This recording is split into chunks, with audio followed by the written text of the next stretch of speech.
call this meeting to order at 6:03 p.m. I want to acknowledge that we are in Treaty 1 territory and the land on which we're meeting is the traditional lands of the Anishinaabe, Cree, Ojibwe, Oji-Cree, Dakota, and Dene peoples, and the homeland of the Red River Métis Nation. As a council and a municipality, we will continue to work on moving forward in partnership with Indigenous communities in the spirit of reconciliation and collaboration. I'll ask for a motion for the adoption of the minutes, please. Resolved that the minutes of the regular meeting of council held at City Hall on July 14th, 2025 be adopted as circulated. Moved by Councillor Nichols, second by Councillor Meyer. All those in favor? And that is carried. Okay, we have one delegation this evening. We'll invite Portage Learning and Literacy Center to the microphone.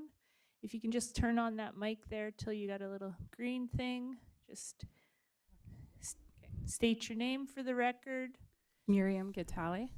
And the floor is yours, Miriam. Thank you. So I have some papers here. I don't know if I printed enough, but you can pass them around and follow along if that helps. I tend to use acronyms, so that's why I needed the papers with me. So the Portage Learning and Literacy Center is made up of 34 staff for the immigration program, employment program, and education programs. I'm going to focus this evening on immigration program. That program is 15 staff, and it's called Newcomer Settlement Services. We serve approximately 1,000 newcomers every year. So our settlement staff, I'm just going to break it down so hopefully it makes sense. Our settlement staff work one-on-one with newcomers. They work with permanent residents, people on study permits, refugees, refugee claimants, people with permanent residence, and even Canadians who require any immigration supports of some kind. So all the staff work together with one common goal, and that's to help any newcomers in the community to reestablish their life in Canada, and whatever that looks like, and it looks differently for everybody. So some of the things they might do is help them navigate government websites, which we know is not an easy task for anybody, even Canadians. And sometimes that's how to sponsor a family member or how to extend their work permit or things like that. They help them access any benefits that they're entitled to, such as Manitoba Health, Rent Assist, or 55 plus. And sometimes it's as simple as somebody not knowing what a letter they got in the mail is, and so they'll bring it to their settlement worker, and they just help them figure that out and know what to do or what not to do. The other thing that ends up happening is immigrating can be a very lonely process and is very difficult. So sometimes they're sharing difficult stories with their settlement workers, and their job is just to listen, and sometimes that also means referring them to mental health services. So that's just to name a few. We also have resettlement assistance program workers. We call them RAP workers. They meet government-assisted refugees at the airport. They bring them to Portage la Prairie and place them in temporary housing. They do an initial orientation, which includes how to call 911 in an emergency, how to use the toilet, how to use the stove, some of the very basic things. Some of the people we see have lived in refugee camps their whole life, and so some of those skills just weren't learned as they grew up. They help them find permanent housing, and then they also help them with budgeting and just learning life skills, learning about the community and things like that. That program just started April 1st, so if you're surprised to hear about it, that might be why. It's fairly new. We have our communications and events coordinator who plans stuff like tours to City Hall, like last month, or the fire department, national Indigenous residential school museum tours, things like that. They also do information sessions like safety in the water and laws in Canada and things like that. We have wellness programs for women, more specifically for women, youth, and seniors to help them connect and have somebody to bounce ideas off of or complain or something, just to connect. We have settlement workers in schools. We also call them Swiss workers.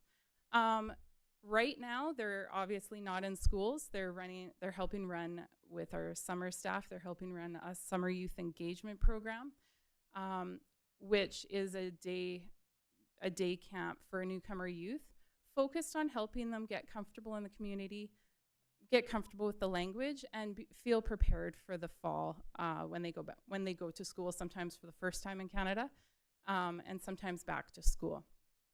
So in the fall, the Swiss workers, they work very closely with Portage la Prairie School Division as well as Prairie Spirit School Division. They do one-on-one supports in the classroom as well as lunch programs in the schools and supporting the families of the newcomer youth. We have a volunteer coordinator who matches volunteers with any of our programs in the center. Usually it's the settlement program that they're matching people with, but they're absolutely vital to the work that we do, and we could not do nearly as much without them. The other programs we have are wonderful, and I believe I'm probably coming to the end of my time, but they're absolutely vital to what we do. They include education, employment. We have childcare as well as community volunteer income tax program and ID services. Thank you, Miriam. Thank you. Does anybody have any questions or comments? Councillor Porter, use your mic, please.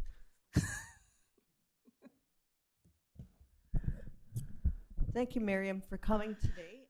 This is a wonderful program that you have there and is not limited to what you said today.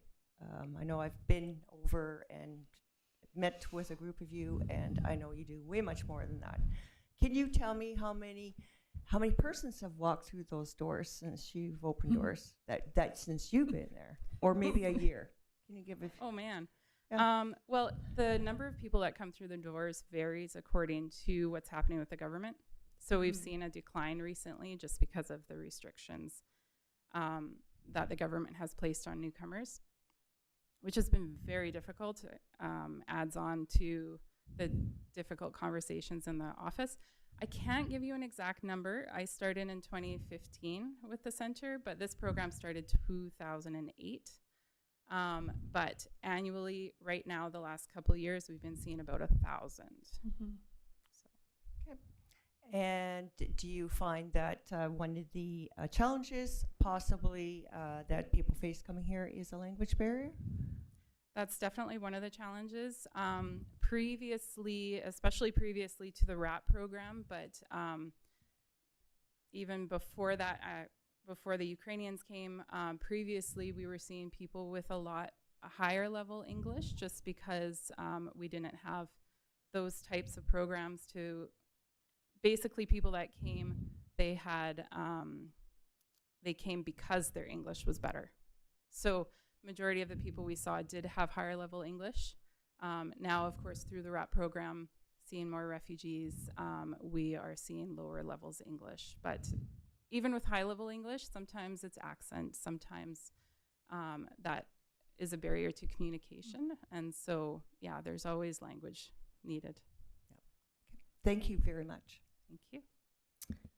Thank you for your time, and I just want to say, I mean, you know, I'm a fan of Portage Learning and Literacy Center, and I know as a council you fit right into one of our pillars of our strategic plan to be an inclusive and welcoming community. So I thank you for all you do. Thank you.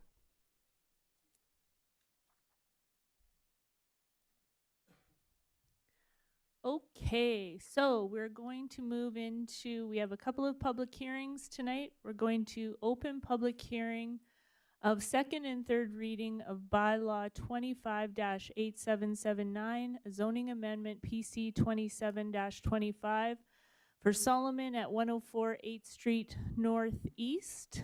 So I just want to let you know that It's important to know that while we deeply value every submission made in support or opposition of matters before council, we will no longer read each letter aloud in full during this hearing or any hearings going forward. Instead, council has reviewed all correspondence and has copies of every letter in detail ahead of time, and a summary of the key points raised will be presented as part of this hearing. The change ensures that all voices are heard and considered while allowing us to conduct proceedings in a timely and respectful manner. So I'm going to ask that we did receive correspondence on this public hearing, so I'm going to ask Ms. Van Aert to give us a summary of what council was given. Sure. So there was one letter of support received for this one. And a summary of that is as follows. The resident of 8th Street Northeast expresses full support for the rezoning of 104 8th Street Northeast, believes the development will positively impact and revitalize the neighborhood, and is interested in attending the public hearing scheduled for tonight. There were 2 letters of objection received, and 37 people signed 1 letter of objection for the proposed rezoning scheme. Note that some of the people who signed the letter also submitted a letter of their own. And here's a summary of those letters. The area is a quiet, well-kept post-World War II single-family neighborhood. Concerns that a multifamily development would disrupt the established community vibe. Preference for a single-family or habitat home to maintain the neighborhood's character. Fears that the development would lower property values and deter future homeowners. The proposed location is a prominent corner and a multifamily building would be considered an eyesore. Belief that multifamily developments are associated with increased crime and reduced safety. Lack of clarity on parking and building specifications. Concerns about increased traffic and congestion in a residential area.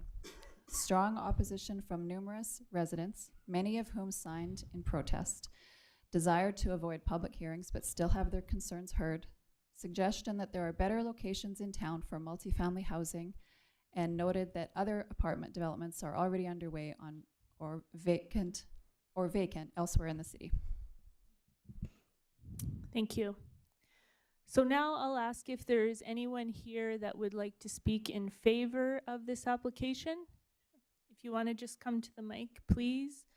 Make sure the light is green. State your name for the record. Caleb Solomon. Thank you, Mr. Solomon. Would you like to make a statement, comment, anything like that? Yeah, I'd just like to kind of clear the air and give people an idea of what my plans are. Sure. A little louder, please, Okay. sir. Sorry.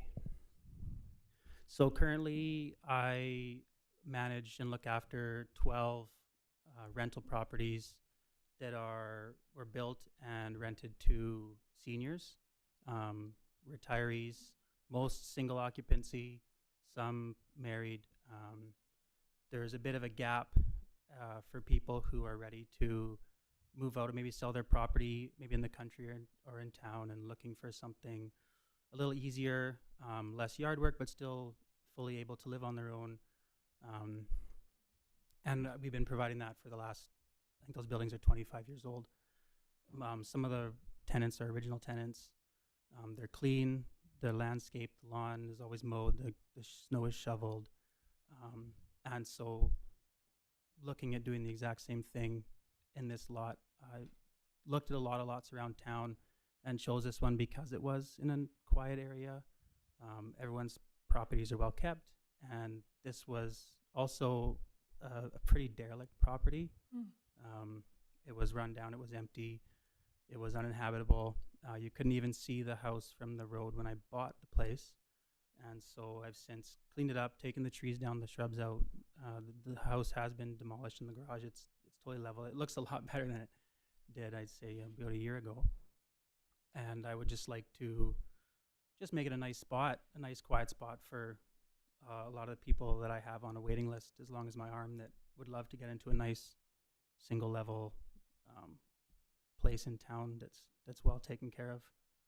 And that's my plans.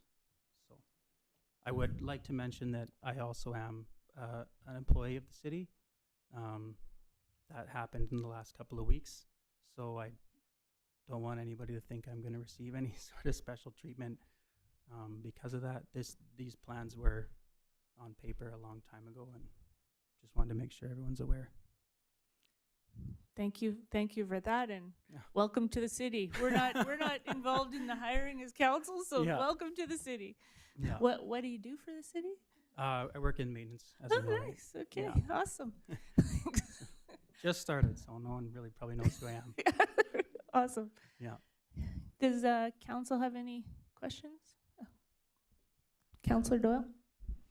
Thank you, Mr. Solomon. Just a couple of questions. Yep. You said the other property you manage is, would you call it 55 plus, or would you do you categorize it? No, it's not categorized. I don't believe we've had anybody, I would say, under 65 in the last 20 years. I could go back and look, but the rental prices are between 1,500 and 1,600. So typically people that can afford it are retirees. And just to clarify, what the intention would be for how many units? For 3 units. 3 units. Yeah. In a single building. Yeah. Okay. Thank you. Councillor Nichols? Thank you, Your Worship. Caleb, Mhm. Mr. Solomon, so the concept is that of like a garage, single level ground floor access kind of thing? Yeah, attached slab garage? on grade, Yeah. no steps, very, very accessible. Yeah. Thank you. Excellent. Any other questions? Thank you. Okay. If you just want to, if we have further questions, we will. Yeah, Yep. sounds good. Awesome. I'll ask if there is anyone else here to speak in favor of this application. Okay. I'll ask if there is anyone here to speak against this application. Again, sorry. If you just want to come up and state your name for the record. My name is Donna. I live on 8th Street. Donna, your last name, please. Anderson. Anderson. Okay. Yeah. I recently moved into the neighborhood. It's been 3 years Yeah, you now. just, sorry, Donna. our I've mic- recently yeah. moved into the neighborhood. I've been there for 3 years now, and I've come back. I know the area. I previously lived in Portage la Prairie, and I moved back to my home area. I remember the Mark's house that you've removed, and I would love to see it stay as an R1, as a single family home, to maintain consistency within the little community we have on 8th Street and that area. That's all what I have to say. Thank you. Does anybody have questions for Ms. Anderson? No? Thank you. And welcome back to Portage la Prairie. Okay, I'll ask if anyone else is here to speak against this application. Make sure no. Yeah, if you're in another room and you want to come, you have to come in here to tell me, so I can't see you.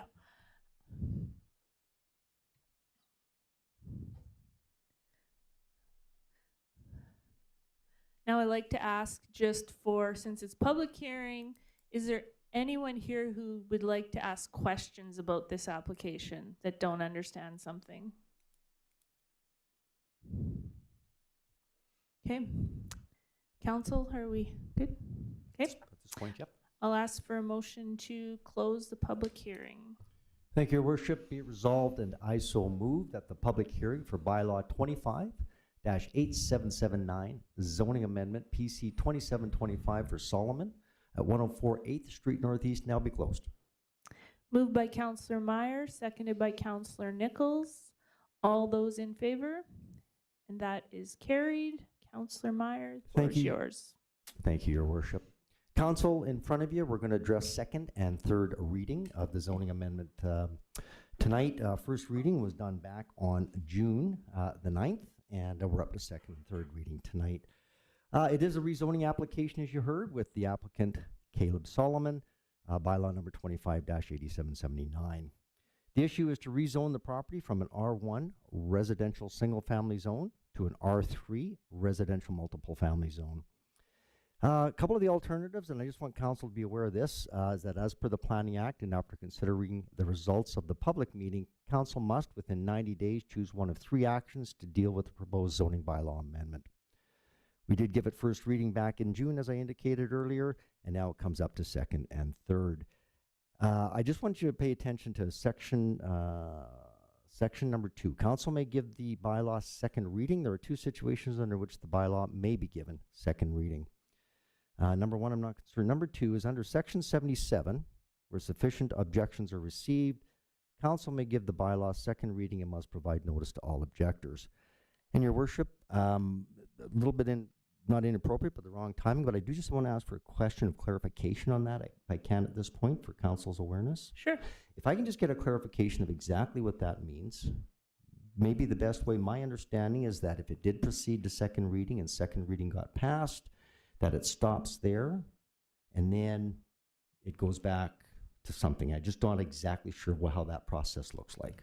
And Ms. Chakota?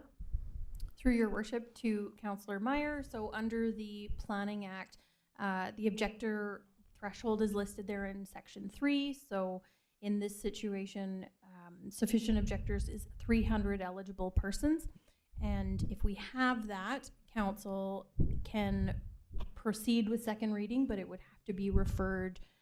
There's an opportunity to provide objections again, and if sufficient objections continue to be heard on a matter, it would be referred to the municipal board and the minister of the province, where they would determine whether another hearing is necessary and make a ruling on the matter. So in this situation, if we don't meet the eligible objectors, council can choose to proceed or not with second reading, and they may also choose to proceed or not with third reading. so just to clarify the process for council's information, if we didn't proceed with the third reading, at second reading, what does the process look like to take it to that next step? If second reading is defeated, then the matter would cease. If second reading is passed, council could either proceed to vote on third reading, or they could choose to table third reading and bring it back at another meeting. Thank you, Your Worship. And again, that was just an information-only request. Okay, council, of course, may pass a resolution not to proceed with the bylaw, or of course, they can make major changes to the bylaw as well. We are familiar with it, as we did already pass first reading. The property in question is 104 8th Street Northeast, lots 1, 2, block 31, plan 71, in the parish of Portage la Prairie, which again is presently zoned R1, which is residential single-family zone, and the applicant Caleb Solomon would wishes to rezone the property to R3 residential multifamily zone. I want to point out the Portage la Prairie development plan that addresses general issues like this, and it talks a little bit about the housing mix and affordability. I'm not going to read through it all, as I know that council is already aware of it, but I do want to point out that as a priority, a greater mix of housing types, single unit, 2-unit, row housing, multiplexes, and apartment buildings that appeal to a wide range of demographic and incomes will be promoted in neighborhood areas. So that's right within our development plan. Talks a little bit about the housing supply and to help ensure an adequate supply of housing in the city of Portage la Prairie while maximizing the utilization of service lands and promoting more walkable communities. The city of Portage la Prairie will encourage the infill of new housing on vacant lots and enable the subdivision of existing residential lots in the neighborhood areas where appropriate. Remember, these are just guidelines. Infill development talks a little bit about different types of patterns of streets, general size, heights, prevailing building types, setbacks, continuation of special landscape, conservative of heritage buildings, which this would fall into as well. In cases where properties differ from the prevailing patterns of the lot size, configure, and orientation, it may not be possible to provide the same site standards and pattern of development in these infill projects as exist in the surrounding neighborhood. For your reference, the sketch is there of the area, in addition to a Schedule A, which is the zoning amendment to the bylaw. The application has been circulated to various city departments. There have been no concerns. The application, after first reading, had been advertised in the Daily Graphic for 2 consecutive weeks, circulated to the province, and public notices have been sent to all owners of property within a 100-meter radius of the proposed development as per Section 168 of the Planning Act. The objections and the letter of support have been noted. First reading of the bylaw, again, was given June the 9th, 2025 to commence the process. And even though it says as of this writing, we've not received written objections, we do know that that is now changed. The documents were circulated to provincial departments and the agencies with no objections, and provincial planning recommended approval of zoning bylaw amendment number 258779. So with that said, council, it's the administrative recommendation, and I so move that the council of the city of Portage la Prairie approve the application to rezone the land known as 104 8th Street Northeast and legally described as lots 1-2, block 31, plan 71, parish of Portage la Prairie from R1, residential single family zone, to R3, residential multiple family zone, and that bylaw number 258779 be read a second time. Moved by Councillor Meyer, seconded by Councillor Nichols. Any questions or comments from council? Councillor Doyle? Thank you, Your Worship. I think it's important to note that any variances that may be required if this is passed would still have to come back to council. I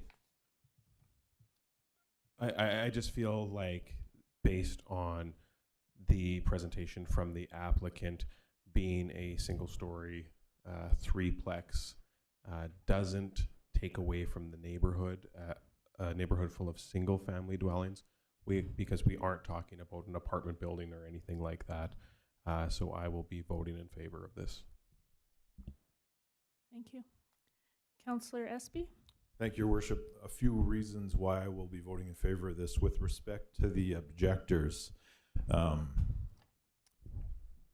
well, in the immediate vicinity, it might be R1 only. There are several multifamily units within a very short span of this, and we have approved very similar neighborhoods to have not just threeplexes but large apartment buildings. I think in this case, given what was there and what is going there, it will actually be an improvement to the neighborhood, and I'll definitely be voting in favor. Thank you. Councillor Meyer? Thank you, Worship. Again, in respect to the objectors, I do take very seriously any type of an objection. I kind of balance it out with the balance of what our city and what our community actually needs and how it fits into everything. The first thing I look at when I look at a request for rezoning is, what does it actually become? Right now, we know it's an R1. The request is to take it to an R3 or multiple family zone. And I just want to clarify for council what that actually means. So the R3 within our zoning bylaw, the R3 multiple family dwelling zone provides for the development of medium density, such as triplexes and fourplexes, and high density, such as town or row type dwellings and apartments. Single family and two family dwellings may also be permitted in this zone. For council's information, and I have no reason to disbelieve the applicant and what their proposed project is, but it does leave it open to other options, just so council is aware. What is not allowed currently and could be a permitted use is things like an assisted living facility, although that's a conditional use that would have to come back to council. And of course, Councillor Doyle referred to that in his comments. Multifamily dwelling, two-family dwelling, a group residence is a permitted use in that zone that's not in AR1. A neighborhood rehabilitation home is also there. So those are the only other things that could ever possibly happen if something went awry. I have no reason to not, again, believe that the applicant's desire and will follow through on that side of the project. But I do want council to be aware of the things that happen in that case. With that said, I will certainly be supporting this. I do feel very strongly that it fits within our development agreement when we talk about the needs of this community and the need for affordable housing, which we can get into a discussion on affordable housing another time. But from where I sit right now, I really believe that this fits every category that we have within there. Again, I want to respect the objectors extremely well, and I understand the situations. But if somebody was to pull up in my closing comments here, Mayor, if somebody was to pull up the zoning map of the entire city of Portage la Prairie, which I have a copy if anybody wants one, you will see R3 developments throughout every area of our community. As Councillor Doyle referenced, anybody that wants to go outside of what the permitted use is for sizes or space, parking, landscaping, drainage, everything else that needs to be done does have to come back to council for conditional use. So Council's not given up all of the rights to this, but the R3 stays there forever. So with that said, Your Worship, I will be voting in support of this motion as it was presented. Thank you. Councillor Porter? Thank you, Your Worship. I'd also like to add, and I reiterate what everybody said, but I'd just like to add that I do go and look and to see what the subject's on. And I have gone over there and taken a look. I was over there the first time before the first reading. And I can tell you right now, it totally looks different from the first reading to this second reading here. And it's quite a big improvement. It has that look that I think, well, I'm pretty sure that's going to fit the plan, and I'm pretty sure that you'll make sure that it meets all the requirements it needs, and I'm just going to fully support this because I think we need these units in some areas that are suitable for, that has the room and, yeah, the land for it. Thank you. Thank you. Councillor Nichols? Thank you, Your Worship. I'm going to support this motion. I got to thank you, Mr. Solomon, for being here today to present and knowing the developments that your folks and your family have and the ones that you're referring to that are already in place. I think that being that it's a garage single, like I can pretty much understand the layout that you're speaking to, and the single family piece to the three units. I will be supporting this. I think that it'll hold well in that community, in that area, and I look forward to seeing it. Thank you. Just my comments, like Councillor Meyer had said, is that we very much take objections from residents seriously, and give some thought to things. My comments is I can say that since I've become council and involved in these type of decisions, and we always want to have as much information as possible, I can remember when the first type of rezoning came, and it was in a established neighborhood and somebody wanted to put in a fourplex or something like that, and there was a whole bunch of objections, and I was like, okay, we don't want this. We can't want this in our neighborhood. Somebody got a letter in the mail. They're not happy about it. I get it. It's scary. It looks. And then I started to really look at our community and drive around in our community and look at streets and look at neighborhoods and see that these type of developments are everywhere.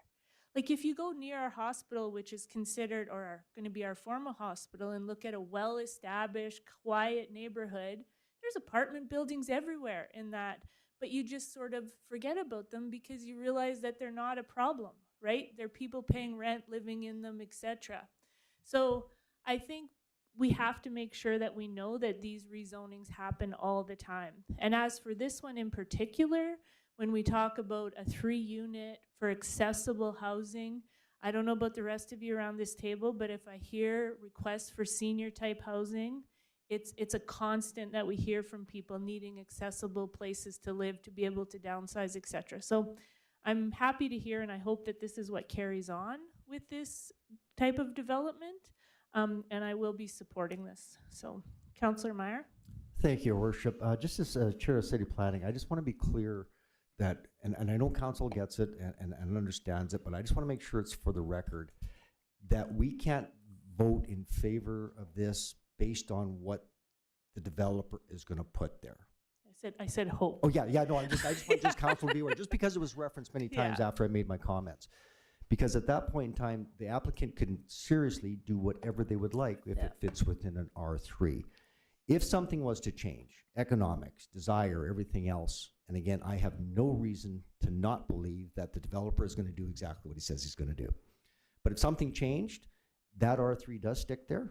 So if something different did show up, I just want us to be clear that we're voting on the rezoning for R3, not the development plan, because we can't have any say unless it goes outside with the permit. I just wanted to clear that for the record, just in case. Thank you, Your Worship. Thank you. Okay. Okay, everyone. And all those in favor? That is carried. Councillor Meyer? Thank you, Your Worship. I would like to proceed with the third reading, and that bylaw number 25, 8780 be read a third time, finally passed, signed, and sealed, and I so move. Moved by Councillor Meyer, seconded by Councillor Nichols. All those in favor? And that is carried. Thank you. Okay, our next public hearing that I'll open is second and third reading of bylaw 25-8780, zoning amendment PC 30-25, Sandu at 125 8th Street Southwest. Just a reminder, as I mentioned before, that we do value all of the submissions that we received, and we received submissions in support and opposition of this. We won't be reading each of those out, but council has copies of everything. We want to make sure that for many reasons, privacy, respect, all of that, that this is why we've gone to this process. And so I'm going to ask for a summary of those submissions. Ms. Van Aert, please. Sure. 17 letters of objection were received, and 36 people signed one letter of objection for the proposed rezoning scheme. Note that some people who signed the group letter have also submitted their own letter. Here's a summary of the letters received. The development is incompatible with the existing single-family residential character. Concerns about disruption to the peaceful, quiet, and family-oriented atmosphere, fear of diminished community cohesion and increased transience, increased traffic and congestion on narrow streets and back lanes. Back lane access is poorly suited for high-volume use due to blind corners and tight turns. Winter snow removal and plowing logistics are problematic. Lack of sufficient off-street parking for residents and visitors. Removal of mature trees would harm local wildlife habitats and reduce biodiversity. Loss of green space and natural sound barriers. Increased pavement would raise temperatures and reduce natural cooling. Existing infrastructure, roads, sewage, and utilities may not support increased density. Concerns about long-term maintenance and emergency access. Anticipated decline in property values due to the proximity and scale of development. Loss of privacy for adjacent homes due to sightlines from balconies and windows. Noise concerns regarding increased activity and potential for complaints. Proposed 8-unit building is too large for the lot size. Design infringes on property lines and lacks harmony with surrounding homes. Questions raised about adherence to zoning bylaw requirements and variances. Long-term residents express emotional attachment to the neighborhood. Requests for council members to personally visit the site before making decisions. Preference for smaller scale development, such as single-family homes or duplexes. Fear that rezoning sets a precedent for further incompatible developments. And desire for thoughtful urban planning that respects existing neighborhoods. Thank you. I'll now ask if anyone is here to speak in favor of this application.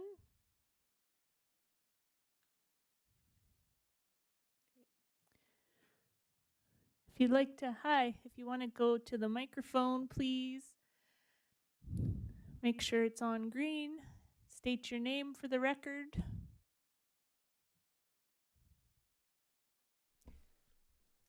Good evening, everyone, esteemed councillors. My name is Karen Paul Sandu. Thank you. Would you like to give us a little bit of a presentation or answer questions? I've been working in the community for a few years now as a developer and property owner. The last similar building, actually the exact same building we built, is on 103rd 1st Street Northwest, at the corner of Lorne Avenue and 1st Street. And we've had really good reception from the community. All units are rented out. We had one vacancy. As soon as we advertised it, it was rented out immediately. The units are rented at approximately $1,500 to $1,600 per month. 2 bedrooms, big balcony, separate entrances to all units. They all have 8 parking stalls, 1 per unit. So the tenants are really good tenants, quiet, they take care of their properties. So the reception to that project was very healthy from the community. We've had no complaints from any neighbors about increased traffic or garbage or snow removal issues. So we figured that if we can find comparable properties in the neighborhood, we'd like to do more similar projects. Given the feedback from the community, from speaking with people that work in the city, we feel there's need for more similar multifamily units. So this property had been for sale for quite a long time. The house that's currently sitting on the property is, I wouldn't say derelict, but it's getting there, right? So the way we understand it is there's no appetite for someone to come in, buy it, and maintain it as a single family. The cost that it's going to incur to bring it up to date as a single family residence. The dimensions of the lot lend itself to what we're proposing, that size of building. A couple streets over, I believe in 2015, there was an 8-plex built with parking right off the actual main street with no need for back lane, which is what we would be proposing for this as well. So that we wouldn't have anything to do with the back lane here. There would be no need for street parking because we would provide on-site parking for the residents. Statistically, with the concern that was brought up about property values, statistically what we find is that if we build something new in the neighborhood, it brings up everyone's property values, as opposed to having a derelict property sitting on the street. So we feel that it's a good use of the site, given the size of the site, the location, and we think it'll be an asset to the neighborhood. Right across this location, there's another commercial property as well, which is, I believe, the size of the lot is approximately the same size as ours, and that's a commercial use as well. Mm-hmm. So we believe we have enough support for what we plan to do for the neighborhood and for the site. So, yeah. Thank you. Council have any questions of Mr. Sandhu? Councillor Nichols? Thank you, Worship. Mr. Sandhu, do you currently own that piece of property? Have you purchased that piece of property? It's a conditional sale. Okay. And given if we get a positive response at the hearing, we will immediately close on it. And we are actually, our construction drawings are pretty much ready for submittal for permits. So we wouldn't delay in developing it. Thank you. Thank you, Worship. Thank you. Thank you, Mr. Sandhu. Thank you. Okay. I'll ask if anyone else is here to speak in favor of this application. Again, anyone here to speak in favor?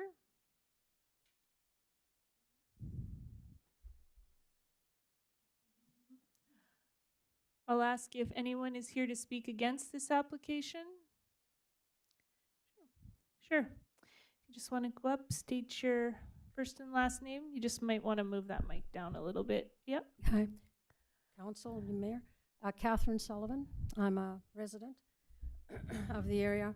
When we first heard that the rezoning was coming up, all of us had to sort of delve into the books and what's an R1 and what's an R3. So when we went low density, R1, we're small houses, good community, quiet, and we look at an R3, we didn't even jump from medium density, we went right to high density for an R3 because the proposed building is an 8-plex, and I went to planning and he said they need parking for a dozen. So we all look at the property and go, I can see parking 12 cars there, but I can't even see where they'll put the building. And you said you do go around and look at properties. I look at it every day and go, I don't know where they're going to put that building. And I have gone to Mr. Sadhu's other property on the corner of First and Lorne, and it's on a busy street, Lorne. It's on a corner. It has other apartments, government buildings around it. That building in our area would be mid-street. There's no other residential apartments close to it, unless you want to go down to the avenue and you have Oak Tree Towers, but nothing close and nothing for blocks around that would replicate what is going in there. Parking, we have lots of parking on our streets already. And nobody shows up with one car anymore. People have 2, kids have 3. It's a busy parking already.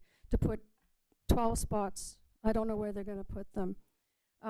If I could just write in the district development plan, it says, well, the city of Portage la Prairie neighborhoods experience constant social and demographic change. The general character of the city's residential neighborhoods endures.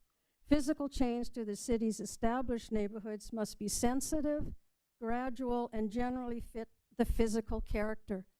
This is not sensitive. This is not gradual.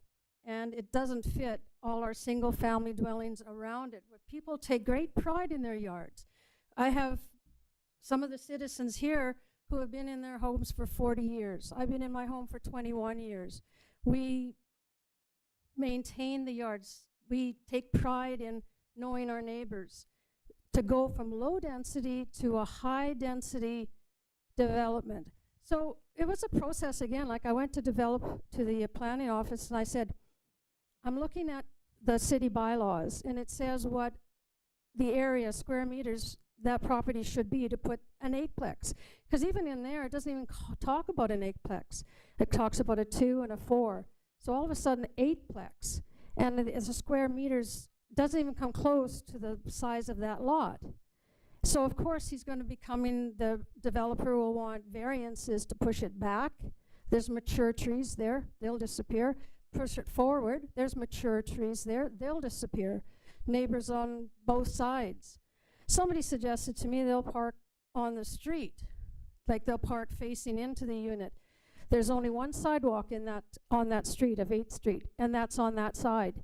If that happens, there's no sidewalk on that street anymore. As everyone wants to walk down to Crescent Lake, there's no sidewalks. Just for clarification, that can't happen. Like it's got to be on, the parking has to be on their land, just so you're aware Okay, of that. Yeah. but even more to my point then, where are you putting 12 vehicles in that property? So I hope you all have looked at what that property looks like. It's mid-street, on a quiet street. And I know, Mayor, you and I have had a correspondence about another issue I feel very strongly about. And so I hope the aldermen have heard about it. You know, we don't want to deny anybody a place to live. At $1,500 and $1,600, this is not low-income housing. But you also don't want to deny all of us what we've lived and worked hard for, paid into the city tax pool to take it away from us. Land values maybe won't happen, but my house value just will drop. It'll drop. And so will the poor people beside it and behind it, who will be looking with a balcony looking down in their backyard. So strongly, we all feel strongly that we don't believe going to an R3 is good in this area. It may be in the area somewhere, but not on this lot. This is not a big size lot. The young lady there that said, you know, to have sufficient opposition, you need 300 signatures. Mm-hmm. Well, the letter went out to 57 people, homes, 2 per home. That's 150. How do I get 300 people to oppose this? You know, this is a city standard, 300 opposition to oppose it? No, just to understand, 300 to go to the municipal board. That's what it, like, that's the threshold that it would have to go to a municipal board hearing not to be heard here. So Well, I did ask at City Yeah. Hall, what Planning Act does says that. qualify, what is sufficient opposition? People, put your hands up. Who's opposing? yeah, no, we Yeah. got your letters. Trust me. Yeah. Okay, so I just look at all the standards and all the requirements the city bylaws required, and they're not meeting it, they're not meeting it, they're not meeting it, and I go, hope you're listening. Thank you. Any questions for Councillor Meyer? Thank you, Your Worship. I just thank you, Ms. Sullivan, for your appreciation or If appreciate you just your. want to stay there, I think he's got a question Oh, for you. yeah. I don't have many answers. I appreciate your comments, and I certainly have read certainly the letters. The only question I have was just for clarification. You had talked about low-income housing. Can you just kind of reference how you meant that within this situation? Well, everybody who's a developer comes in and says we would like to have, and actually the mayor had a video not too long ago trying to explain what low-income housing and affordability is. You know, $1,500 and $1,600 a month rent, that's expensive. You know, the developer says it's full on Lorne. I guess there's people with $1,500 and $1,600 to spend on accommodation. It's not low income. Sorry, thank you. I was just maybe just asking for clarification that you were thinking that this is low-income housing? No, she said not at no. all. She said no. Okay. Yeah. I No, didn't you know, kind of get the correlation of why that was in there, because it's certainly not. If that was a Yeah. luxury apartment with 12 Cadillacs parked out front, it wouldn't matter if it's low income with 12 whatever parked out front. It just doesn't fit the lot, it doesn't fit the community, and it doesn't fit what everybody wants. Sure, no, and I get your objection. I just wanted to clarify Yeah. why the comment of low-income housing. I was just wondering how that related to the Okay. comments. Thank you very much, Ms. Sullivan. Thank you, Worship. Any other questions, Council? Councillor Massey, do you have a question for Ms. Sullivan? Yeah. Yeah. Well, it's probably more directed to Mr. Gessel, but it's related to what she said. Yep, go ahead. Thank you, Your Worship. Ms. Sullivan, thank you for your presentation. And it sounds like the main concern you have is the size, the parking, the fit of the lot of this development in that lot.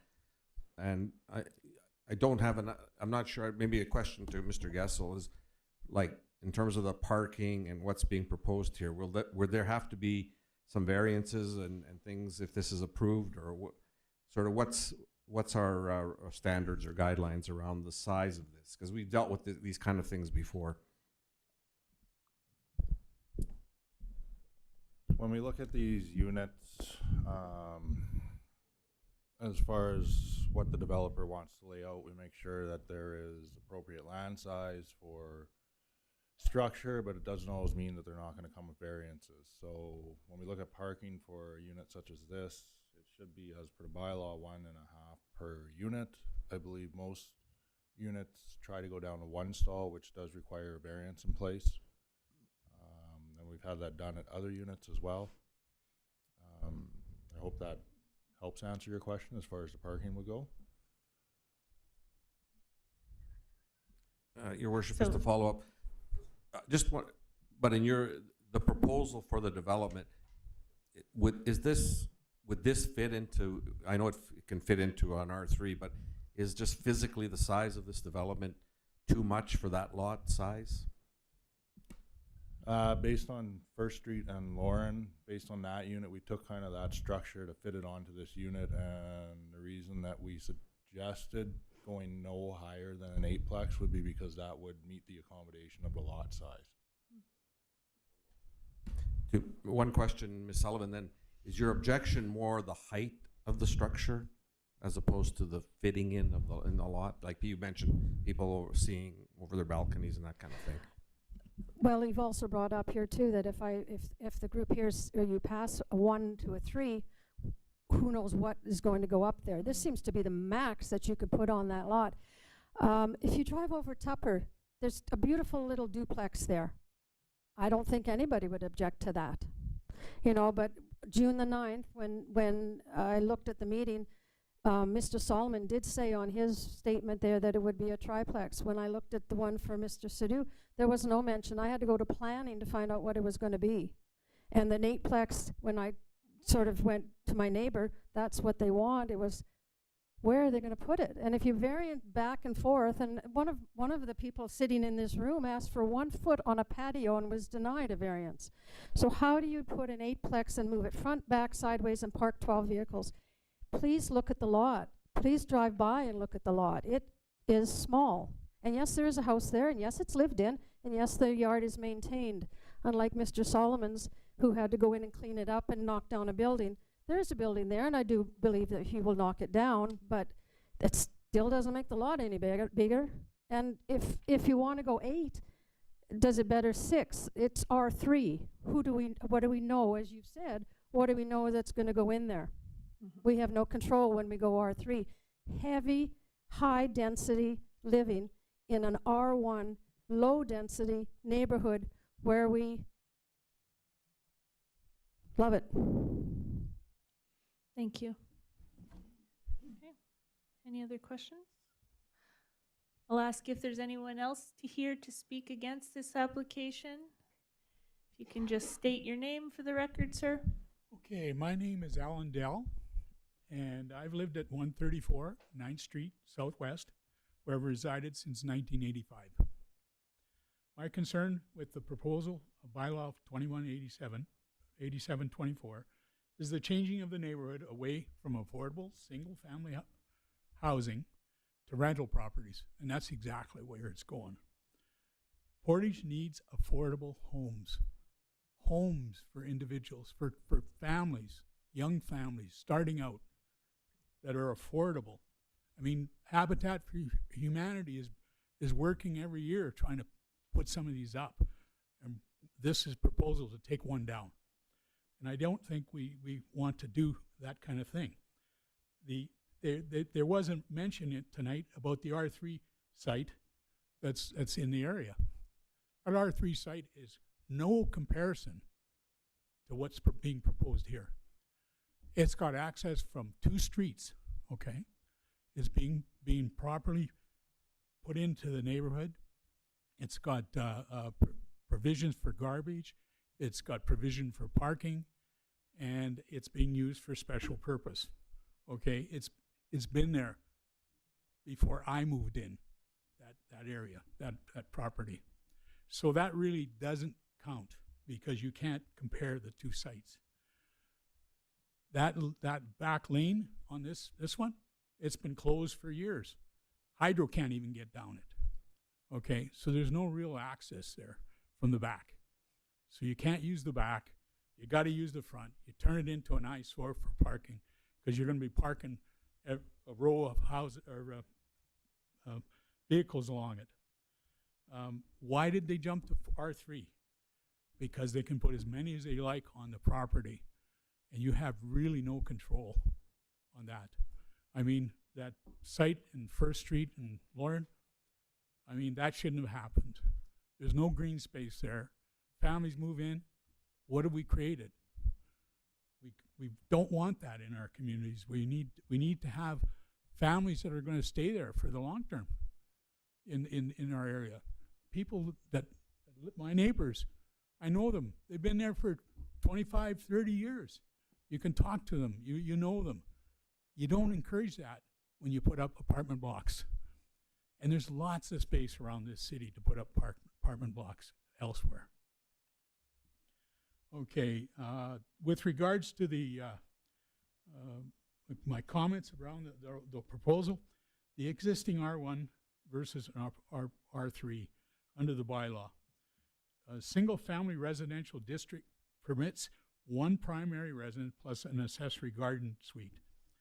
This aligns with Portage strategic plan of goal of maintaining affordability, owner-occupied single-family homes. Okay, and that's what we should be working on. In contrast, R3 can allow up to 4 units on a lot, and maybe more. I mean, my daughter just went through a fight in Winnipeg, and guess what? Their council passed it, okay, and they filled the whole lot, okay? They got 8 on a lot. That's the size of the one that was done, that they're proposing, okay? And we don't need that. This is our community isn't that money grabbing that we have to go that route. and they put 8 on a lot, okay, and then they put 8 on the next lot to it. Perfect. So And- good timing. Anyway, I'm not going to go through it. I never got to submit my letter because I wasn't aware that it had to be submitted. Okay, and so anyway, I've got a little bit here. I'm just going through it quickly. The lot size, it's 85 by 98, and everybody's talking about it. It's 85 feet wide by 98 deep. 98 is not a deep lot. Okay, put it in there. So anyway, I'm not going to jump all over the place, but the parking is a definite problem. I live on on 9th Street, and we can't even get a grader down there because we have a lot of residential housing that parks on the street. Why? They don't have driveways. And if you go down these streets, you go look, a lot of them don't have driveways. So, they're parking on the street. You want to add more parking in that area? You're just adding to the trouble. And with the new garbage pickup, this is going to be fun this winter because the garbage truck couldn't hardly get down my street, okay, which is 9th, okay, and now they swing around and put the garbage container out in the middle of the street, okay, because somebody's parked there in front. So that's going to be a problem. We don't need to be adding any more to this, okay. And the other thing I'd just like to recommend, though, is that I understand the owner of the property, that he wants to be able to commit a sale. But why, R2 with some real sensitive housing in there certainly might fit the bill. That it provides a decent house or a decent home with grass and everything else, and restricts what's going to be there so that we're not going to come back to council afterwards and we're going to all be here because we can't park on the street and we can't get our garbage picked up and everything else. Thank you, Mr. Dell. Okay. Any questions for him? No? Thank you. Okay. I'll ask if anyone else is here to speak against this application.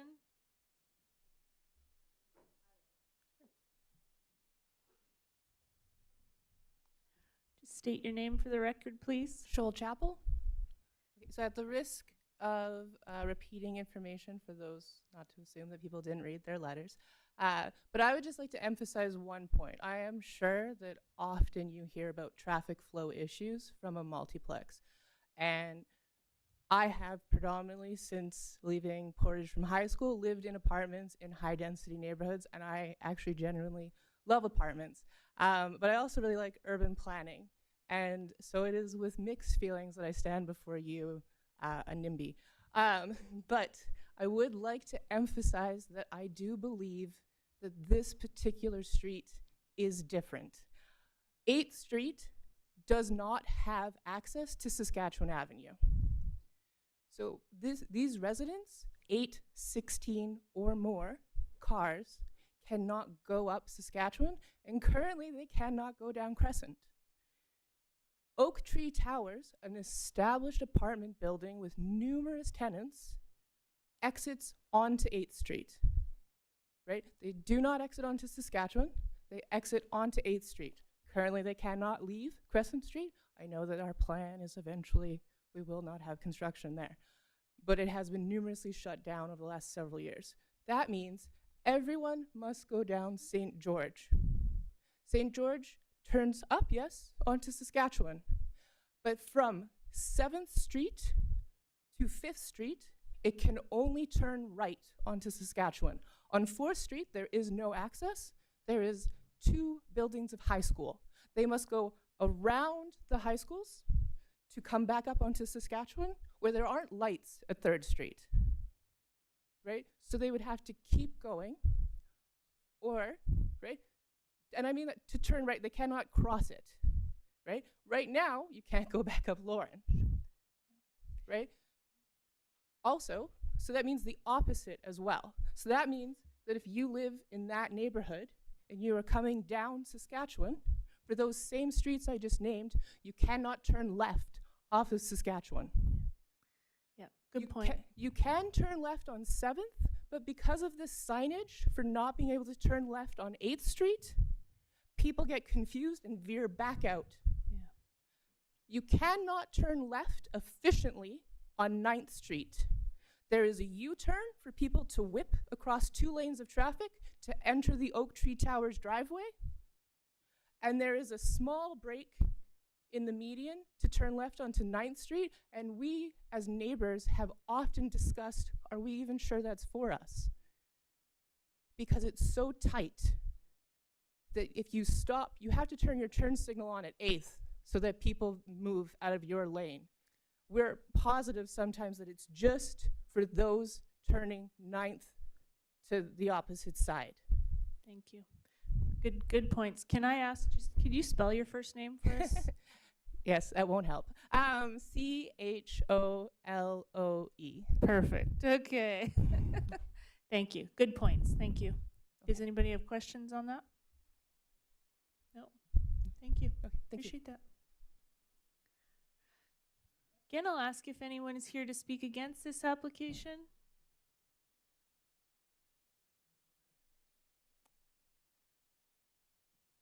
Okay, I will ask now if anyone has questions. Did you want to speak against? Okay. That not by the mayor, just so everybody's clear. Thank you. Thank you. Could I ask if anyone is here who just has questions about this application?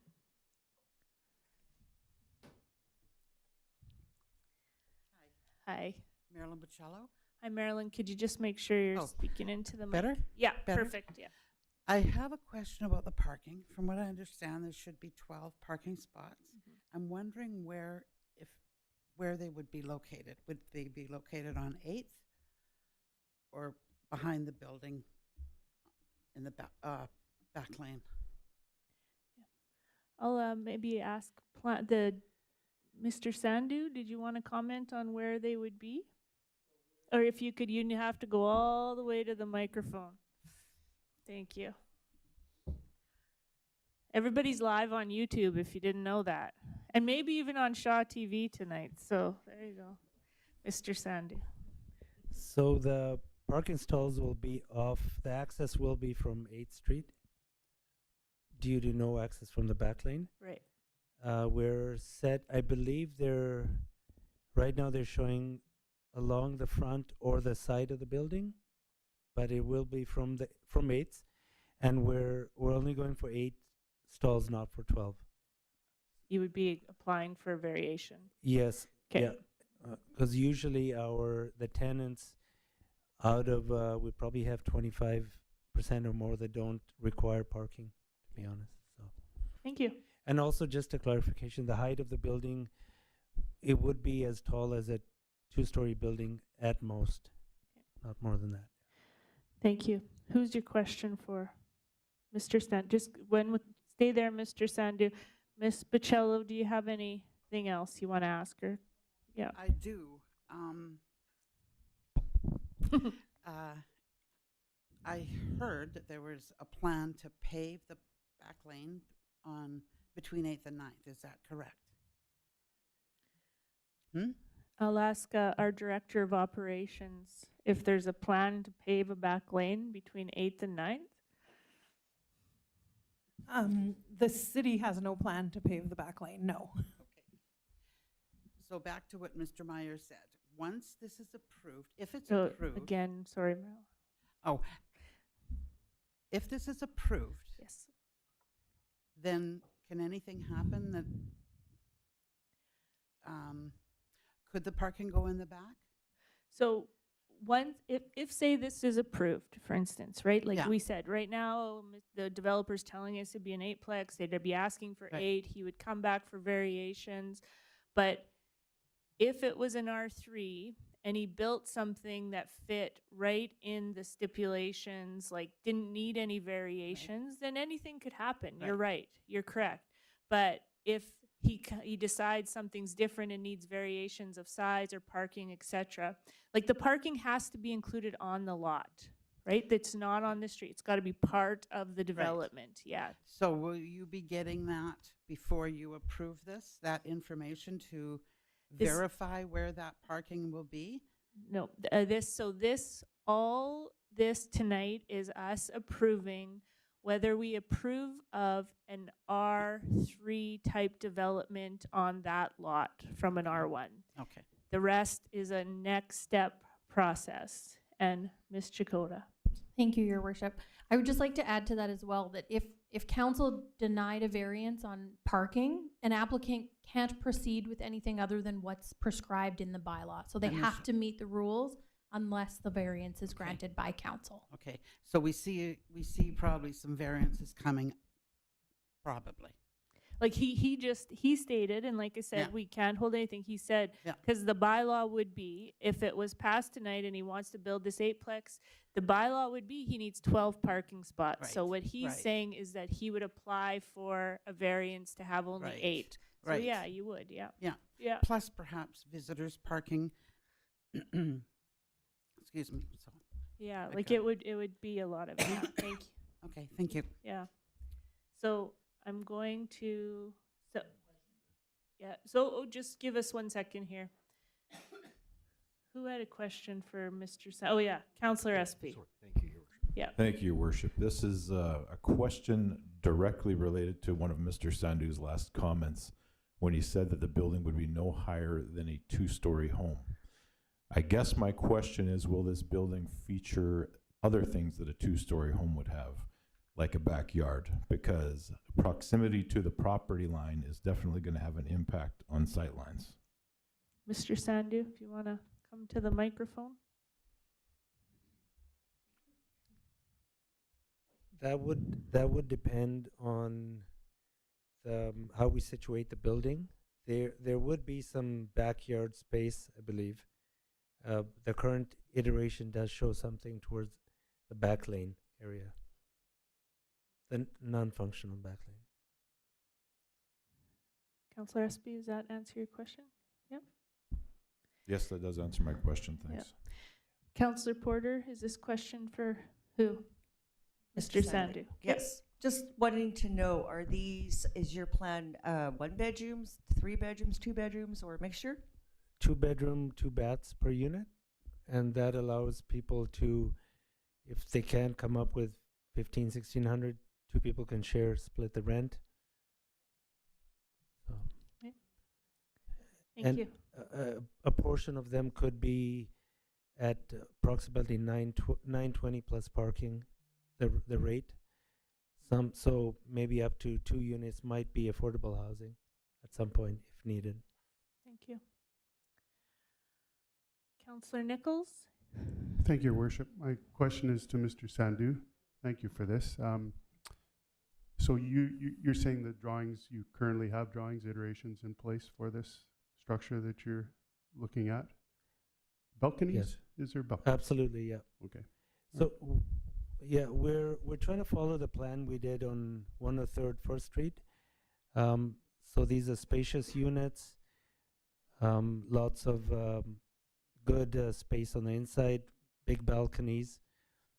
We have condenser units, ACs, I mean, really modern, well-built units. One other question, Your Worship. Snow removal, have you thought about places and pieces for that around the building, and is that a consideration for this space? Absolutely, yeah, that's been considered, so as garbage removal. Thank you, Mr. Sandhu. Thank you. Councillor Massey? Thank you, Your Worship. Thank you, Mr. Sandhu. Do you have a comment regarding the size, Ms. Sullivan's issue about the size and shoehorning it in, or is it, can you just comment on that from your perspective? It's hard to get a visual here on the parking and all that's going to be going on, 2-story. You have a comment just so I can understand better? Yeah, with the lot being 85 by 98, that actually gives us better room to work with. The lot on 103rd First Street is, I believe, 68 to 70 wide. So with this being 85, it gives us better side yards and and more opportunity for some landscaping and better overall fit actually for the building. I can't speak too much to sight lines from every single property, but I think the proximity to both properties, the one to the south especially, there'll be more room on that side. But it is going to be set back from the street somewhat, so it will be more in line with I believe, with the current setbacks of the single family homes.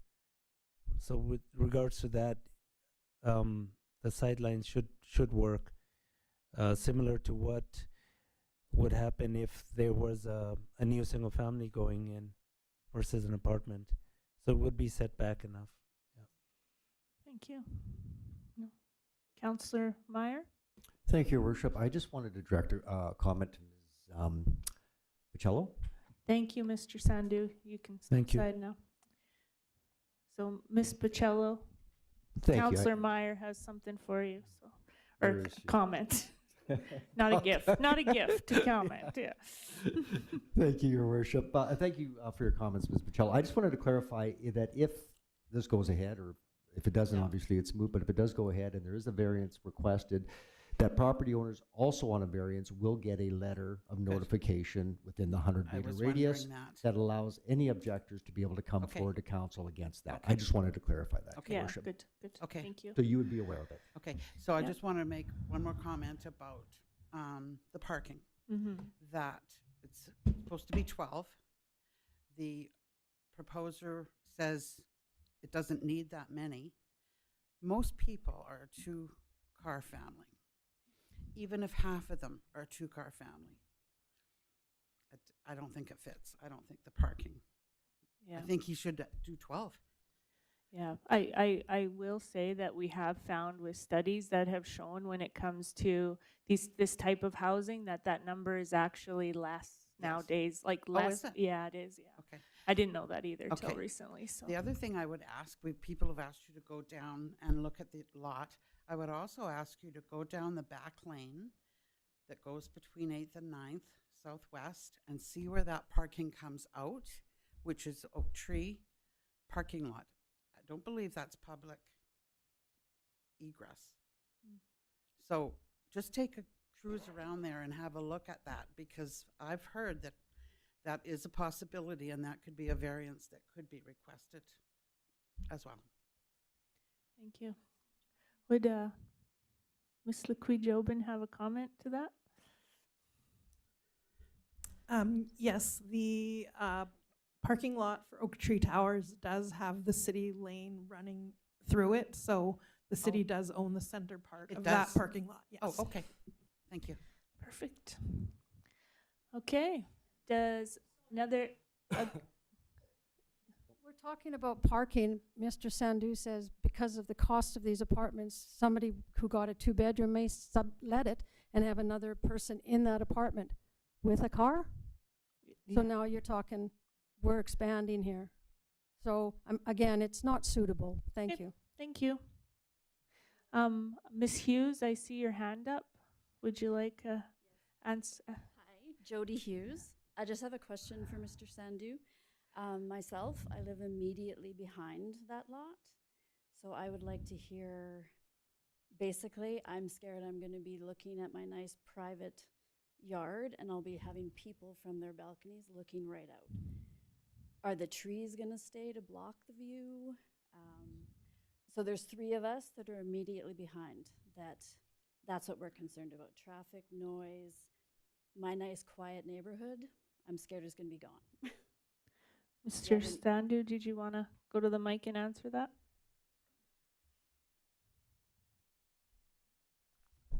Initial site inspections, I believe the trees that are right at the back lane should be good to stay.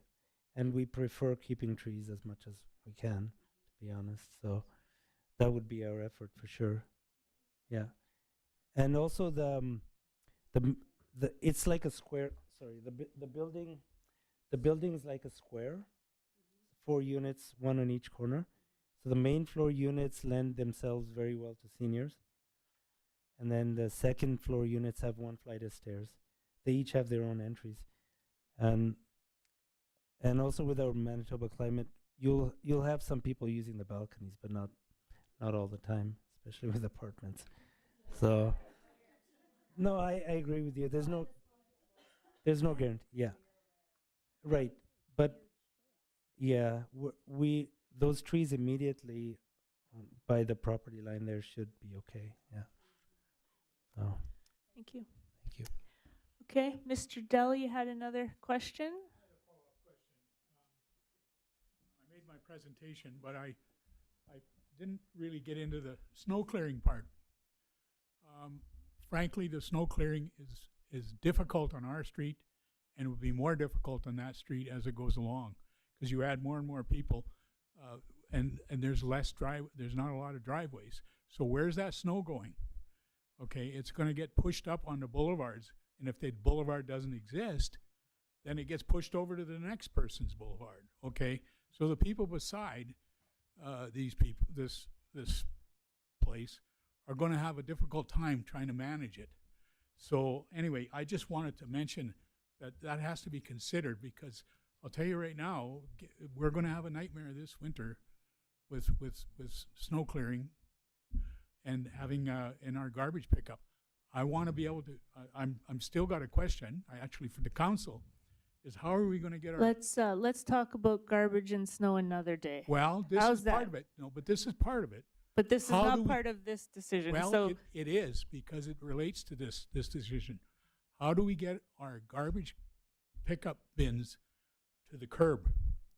Because we've never seen a curb in winter for probably 25 years. Okay, so I'll just let you know that, because that's also part of this. thank you, Mr. Dell. Thank you. Okay, I'll ask if anyone else is here to ask a question. Is this a question or an objection? Go ahead. Go to the mic, please. State your first and last name. My name is Cynthia Campbell, and I live right here. Oh yeah, you just have to talk into the At mic R2. there, into I'm the R2. into the mic a little bit. Can't I'm- hear you. Yeah, there. Thank you. I'm R2. So where I truly have a problem, I just got to keep. Well, we can look at that. You just will understand. Yeah. right here, right here. I've been to number 1 on First Street, Mr. Sandhu's property on the other block, and it is wall to wall. It's sidewalk to back lane, and it has BFI bins. It doesn't have your new garbage cans. There is no way.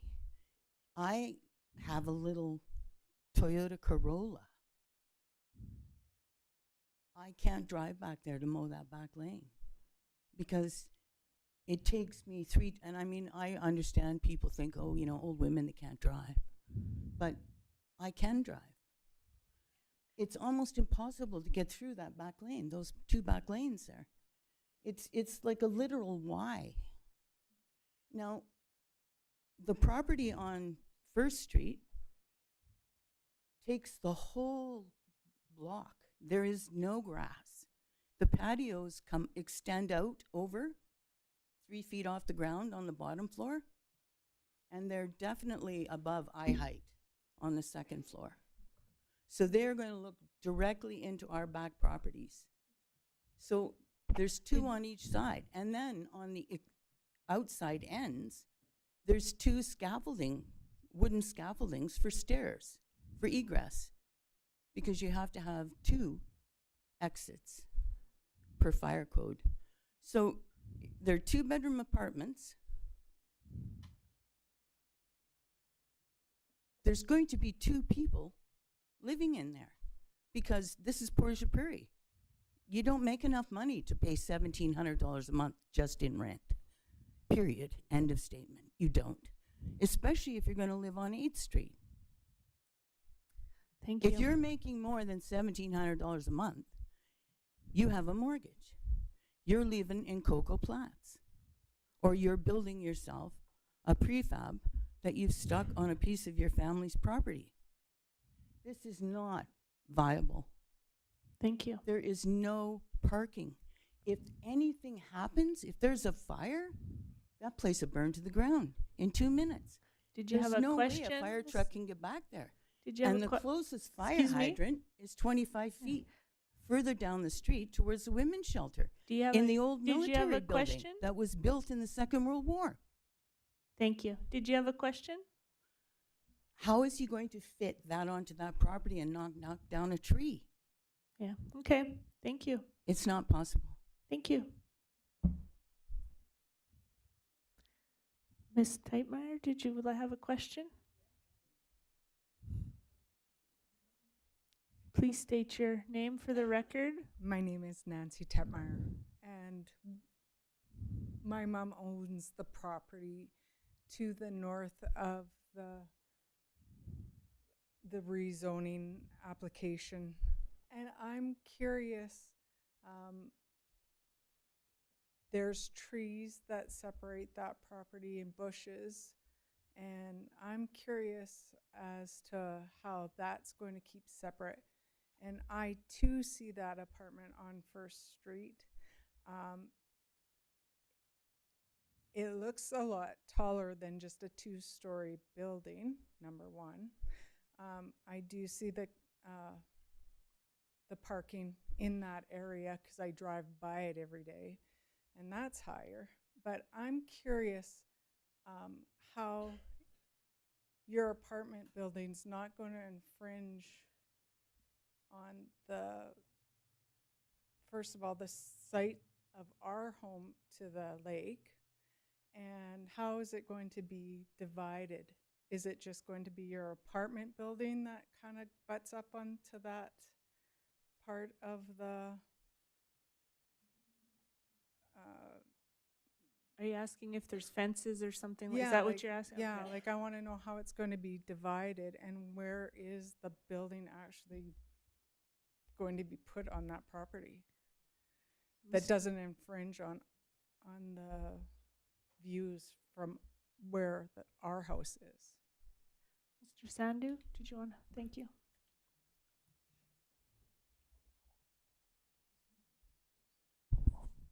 So I believe we did submit a site plan, an initial site plan. I don't have it with me at the moment, but if there's trees right on the property line, they should be okay because, like how the speaker before you was addressing the concerns about the other property on 103rd. That goes back to my point that I made earlier, that site's about 68 wide. This one's 85. That gives us more room, more setback room, and the opportunity to create landscaping on the sides of the property. So we're going to try to have that buffer between the adjacent properties, and our building is going to be set back to allow for parking and such. So that should help with the sidelines from the property to the north to the lake. Thank you. Right? And with regards to the there was a comment made about fire escape. The unit on 103rd, those stairs are those are the main entrances for the units upstairs. So there is no secondary fire escape or anything like that. Thank you. Okay, so sorry. Excuse me. Yeah, we have to be at the mic. So I just first of all want to say, like, I appreciate everybody being here and giving your objections and your comments, etc.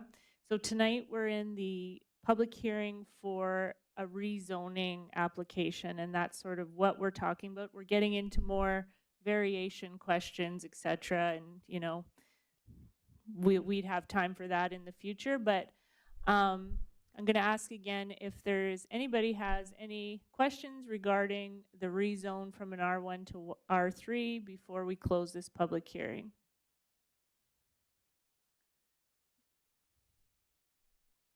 Okay, and then I'm going to give Mr. Sandu a moment for final comments if you have any you'd like to make.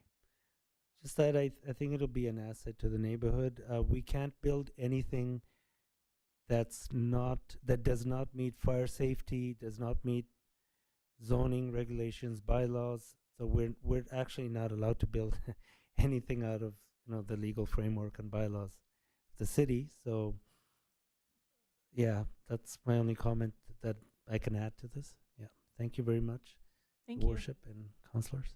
Thank you. Thank you, everyone. Okay, council? We good? Good. Okay. I'll ask for a motion to close the public hearing.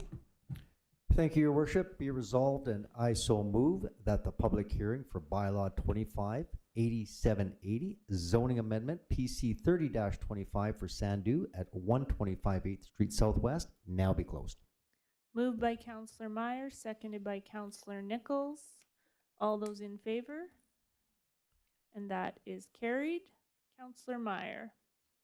Thank you, Your Worship.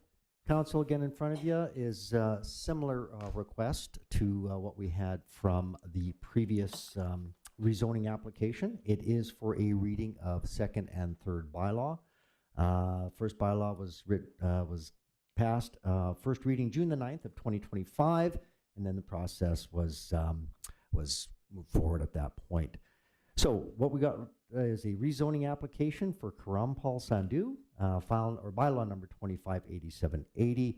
The issue that we know is the rezone the property from an R1 residential single family zone to an R3 residential multiple family zone.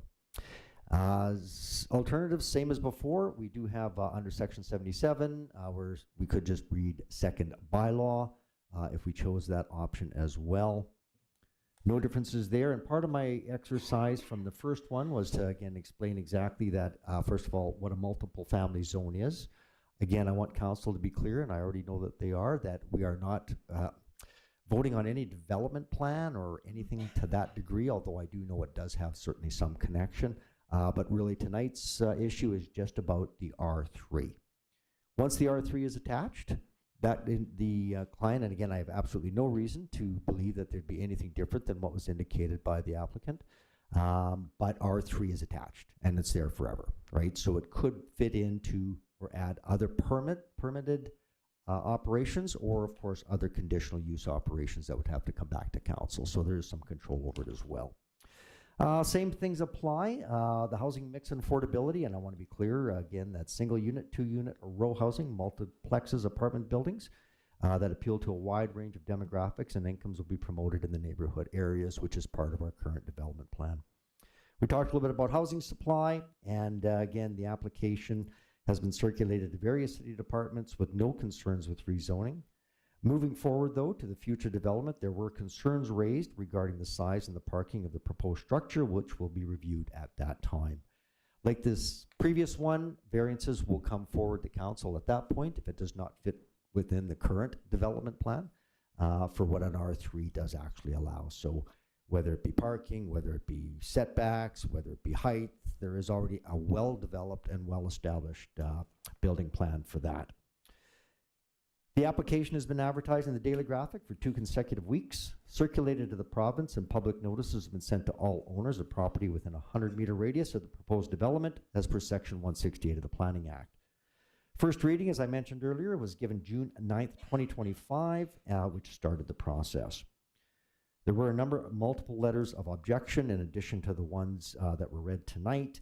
And they were previously read aloud before the actual hearing, so I won't review any more of those.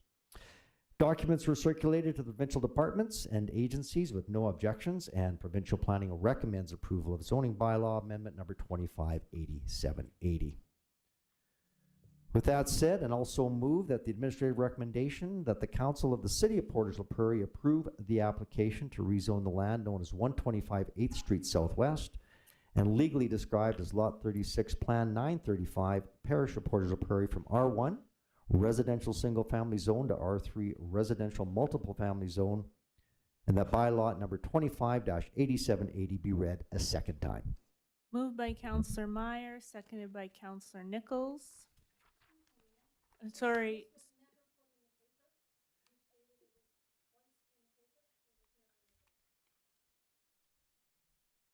That's out of order, Your Worship.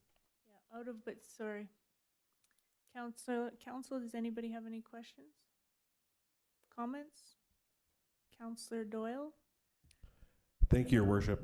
Now, as a council, we've passed similar applications in the past, just like earlier this evening, and some of them with little to no objection. And I just want everyone to know that we want to attract investment into our city, because I'm all for that. But this particular application has come with a lot of objection. The traffic on 8th Street Southwest is different than almost every other street in Portage, which Ms. Chappell had pointed out, which is something that I hadn't actually considered. Now, although we have a responsibility to grow our city through investments such as this, I can't ignore the number of residents who wrote letters, signed their signatures, or showed up here tonight to object this, because we also have a responsibility to them. And so it's because of that I will not be voting in favor of this application this evening. Councillor Porter? Thank you, Your Worship. And while I appreciate your coming here today and with your application to possibly develop on this land, I also feel that this project might be overly ambitious. Maybe something smaller a scale might be more better on that area. A couple of the things that I look at is evidence and what makes my decisions. One of them that I look at, and I was there, is a visual look. So I go there and take a look and go, hey, is this going to fit? Is this going to look right? Is this going to look good in the community? One of the things I look at is a very short street. So that kind of, you look at it, there is a lot of cars on there. There's not a lot of parking. There are sidewalks. There's not a lot of driveways on there for people to park. Plus the fact of back alleys, you can't go down the back alley. I mean, I tried to go back there and I thought, mistake. So anyway, so that's my second one. The other thing is complicated by that it's a one-way street, and like 8th Street, you have to basically go to the end of 8th Street, turn around, park, facing the Crescent Road, right? So that complicates things too. The other thing is there's a couple other buildings that are along that road too that are a little bit larger, that take up a little bit, not necessarily more parking, but possibly like Oak Tree Towers. That's another one. So, you know, everybody's visiting everybody, so that complicates matters too. So while I appreciate the applicant here, and I think you're on the right track here, I just think that that project might be just a little overly ambitious. I'm not in support of this for the reasons that I stated. Thank you, Councillor Porter. Anyone else? Councillor Meyer? Oh, sorry. Councillor Nichols may have been first. I saw you Oh, first, you so did, okay. here you go. You're So, up. thank you, Your Worship. Council, and in all due respect, of course, to Councillor Doyle and to Councillor Porter, I will be supporting this motion, and I do want to kind of be really clear on the reasons why. I get the objectors and the people that took the time out of their day to be here tonight. It does show me the importance of how it affects them. I think in our city, the way it's growing, we do need housing, and I know it's not at the expense of our soul, and I get that. This one still has to come back for variation approvals, which we can certainly address at that time. We are for mixed high-density residential housing.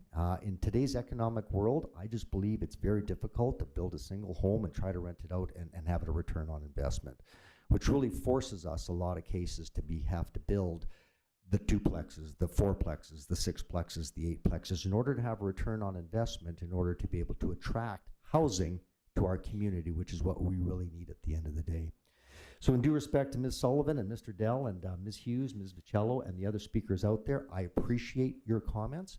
I do want to clarify, I have lived in the same house on the same street for 25 years, which is in the core downtown area. I have 3 R3 residential developments within a 9-yard or a 9-iron. I don't hit a 9-iron that far. Okay, maybe a wedge. With my own residence. So I get where they're coming from, but I have had absolutely no issues, has not affected my property values in any way, shape, or form. And I just wanted to kind of put that in there from a personal perspective, although that doesn't weigh on my decision to support this. So for that reason, I will be supporting this motion to move forward for second reading at this point. Thank you. Councillor Nichols? Thank you, Your Worship. Mr. Sandhu, I appreciate your being here tonight to explain what it is that you're, as much as you can with not putting a plan in front of us. All due respect to everyone here this evening and taking their time out to explain to us how they feel and where they are and where they sit with us. There's some very good comments around the table that are being shared here by Councillor Meyer, Councillor Porter, and I get the neighborhood and the content within the neighborhood. I personally drove down there a couple times, and I just, in my heart, how I feel, I know that there's lots of opportunities in our city for development. And Mr. Sandhu, I would hope that even though that this is a hinging piece of a purchase, I would consider. I'm not in support of moving forward with this at this time for reasons that I can explain. I've mentioned the content of the neighborhood. I've mentioned, and I'm very concerned about the access into that area and the size of the streets and what's around there. So I would really, really hope that you would maybe consider another alternative for that piece of property. But as of right now, I can't support this motion. Thank you, Your Worship. Thank you. Councillor Espy?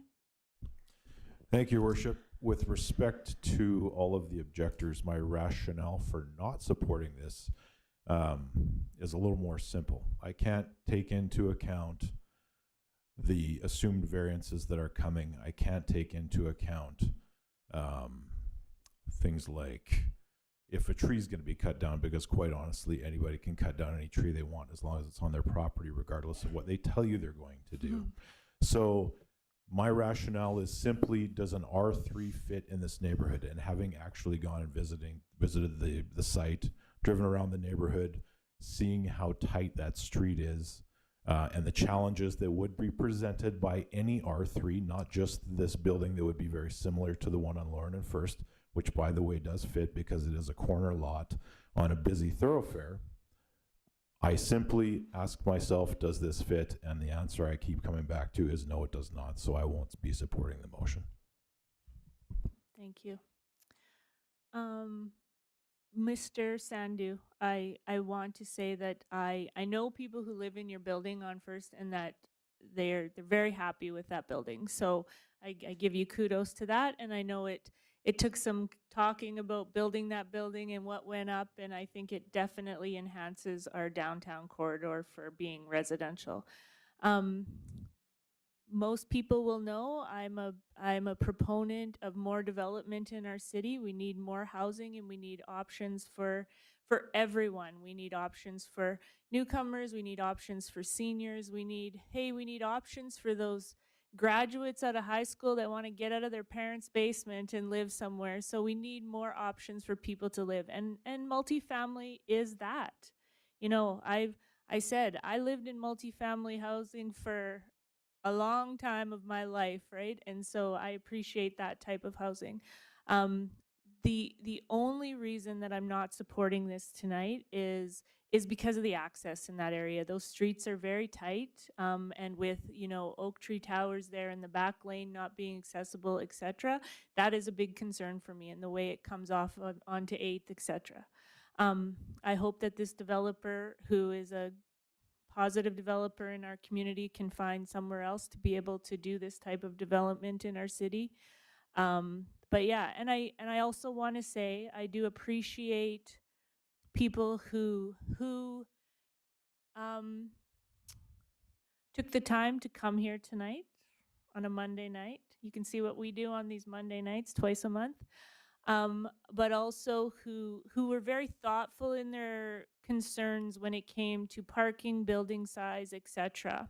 I'm also, took the time to help people understand what the difference between affordable housing and low-income housing is, and I want I really want that conversation to continue in our community, and I think it's very, very important because they're two very different things. But you know, I'm just grateful for all the conversation tonight and for people being respectful and coming out and asking the questions that they had, and I think providing that. And Mr. Sandu, I appreciate you being here as well. Councillor Massey. Thank you, Worship. Just a quick comment. Democracy and having people come out, it takes time. But I certainly was impacted by your presentations today. I'm, new to the council, relative like some of the others here. Planning is a tough issue, and we all struggle with it. We want more housing, want development, but I think Councillor Espy summarized it best. I just don't get in my gut feeling this fits there, and I'm sorry. It's just the issues with Oak Tree, and I think your words, Councillor Porter, were maybe a bit too ambitious, or we want ambition, but it's got to fit. So I commend Mr. Sandu, but I also want to commend the people that spoke. It really left an impact on me. Thank you. Nothing else? Call the question. All those in favor? All those opposed? And that's carried. I mean, that's defeated. I was just kidding, everybody. Thank you, everyone. We have about 3 more hours to go. You're welcome to stay.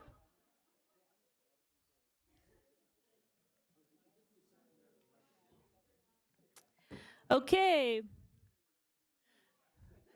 If you could just walk out quietly, we still have our meeting to go. Thank you. I'm going to open public hearing, request for variation 44-25, Chaudhry at 1 Melco Drive. I'll ask if there is quiet, please. No, just kidding. Your Worship, could I Yes. just ask for a point of privilege, please? Sure.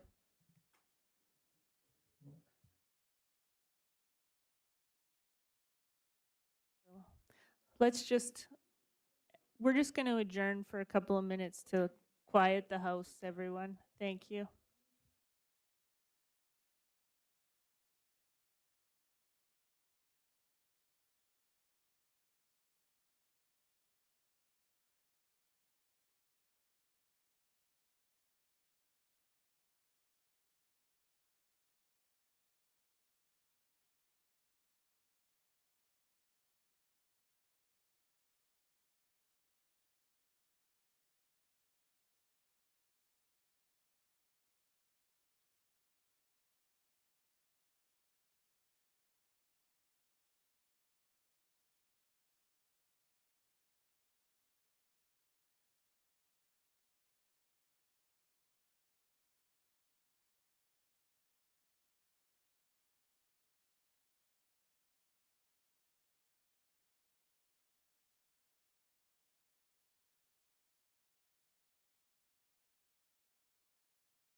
We're going to call council back to order at 7:57 p.m. And since I already opened it, I'll open it again. The open public hearing request for variation PC 44-25 Shadhari at 1 Melco Drive. I'll ask if there's anyone here to speak in favor of this application.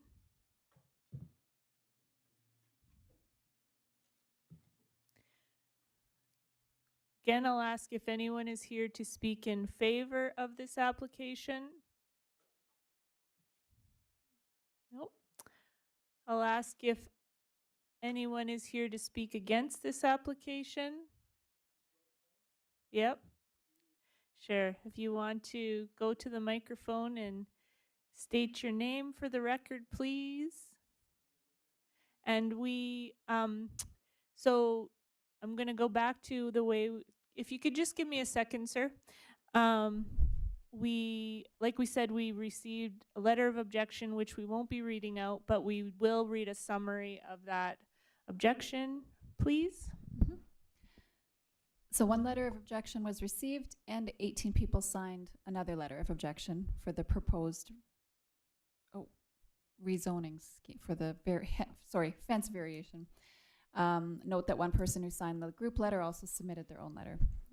Here is a summary of the letter received. Objection to increasing the rear yard fence height from 2 meters to 2.4 meters. Request to maintain the original 2.0 meter height limit to preserve neighborhood standards. Request for the new fence to match the design of existing fences constructed by the original developer. Emphasis on maintaining aesthetic cohesion within the neighborhood.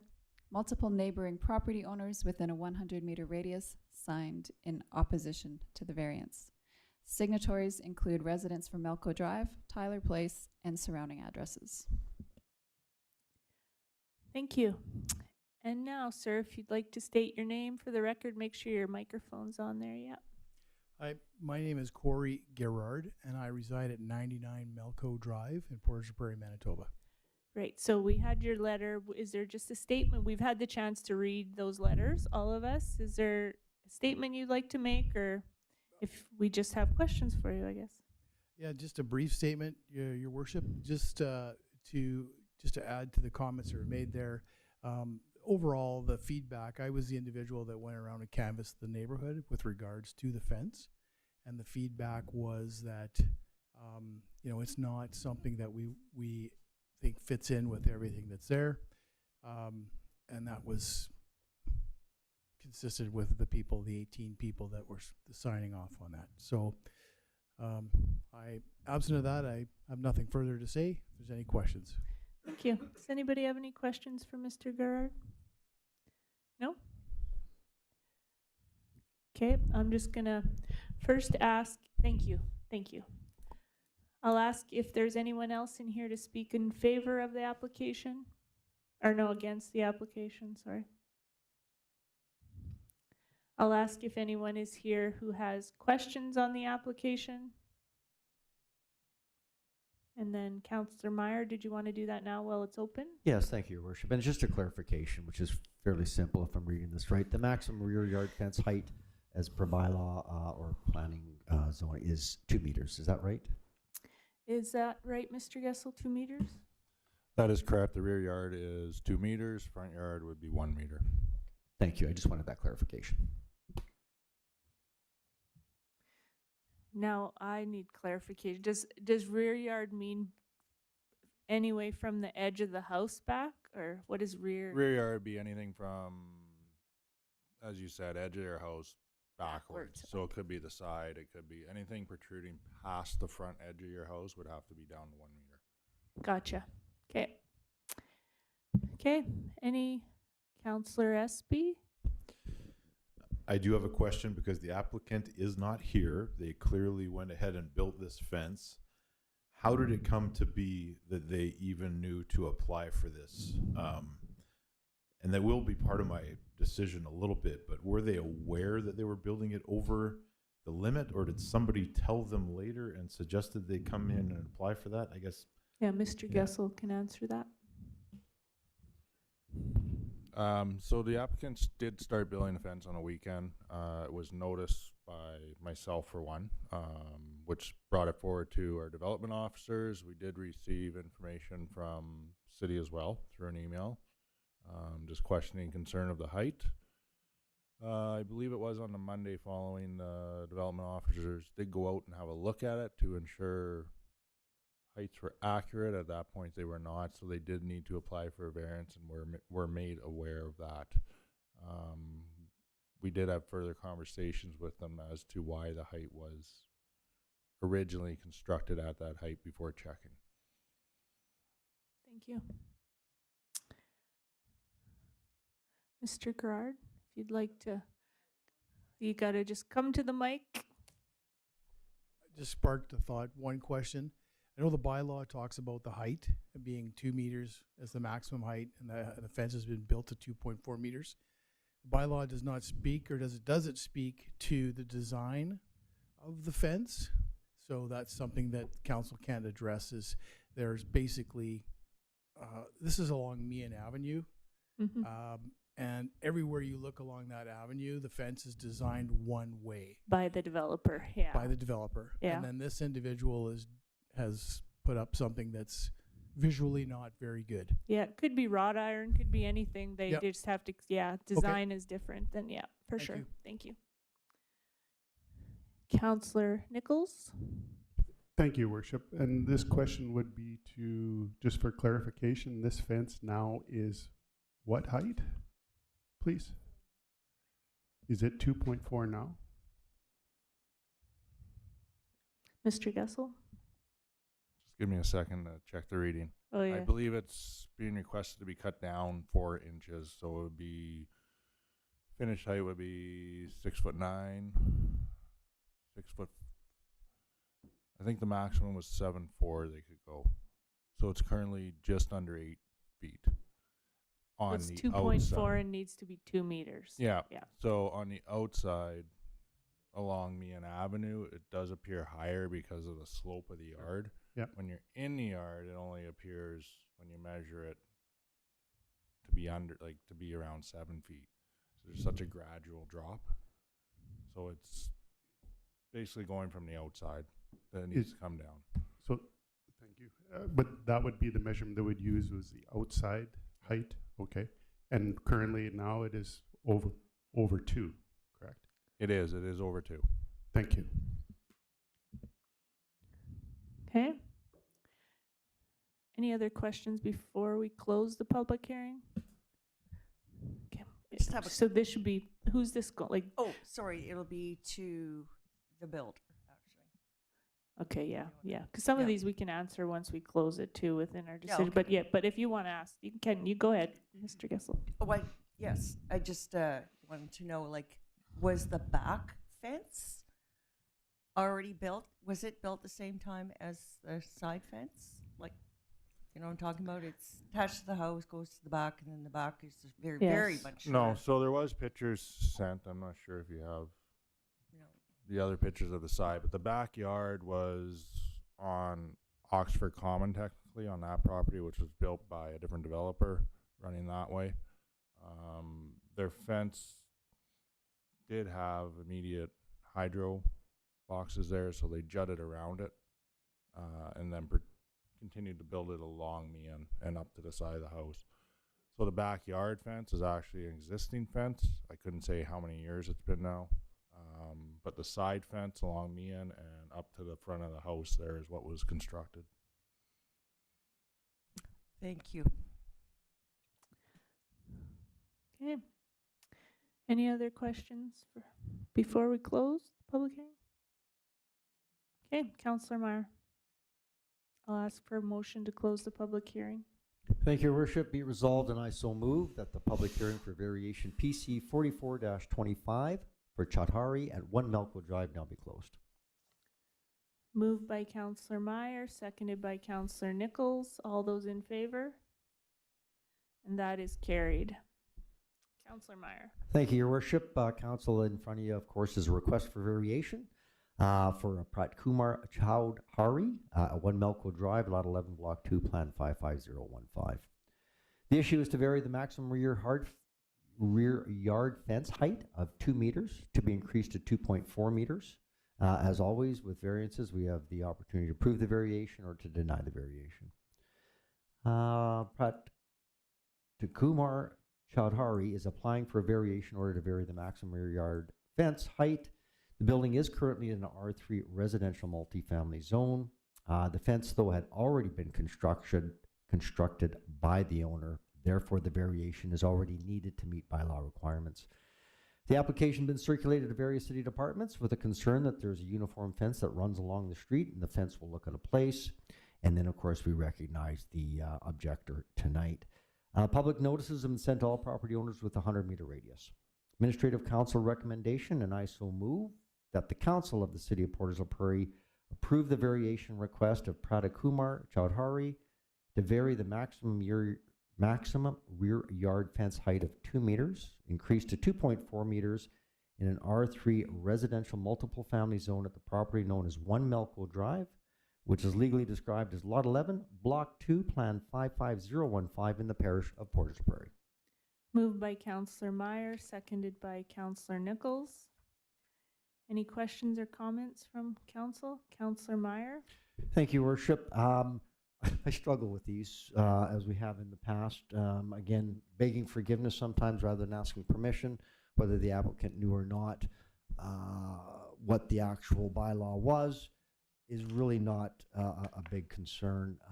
What is a concern for me is that when we do go ahead and do these things without making the proper notifications, and although I do not want to be penal in any way, just based on this situation, I actually cannot support the variance at this point in time. Thank you, Your Worship. Thank you.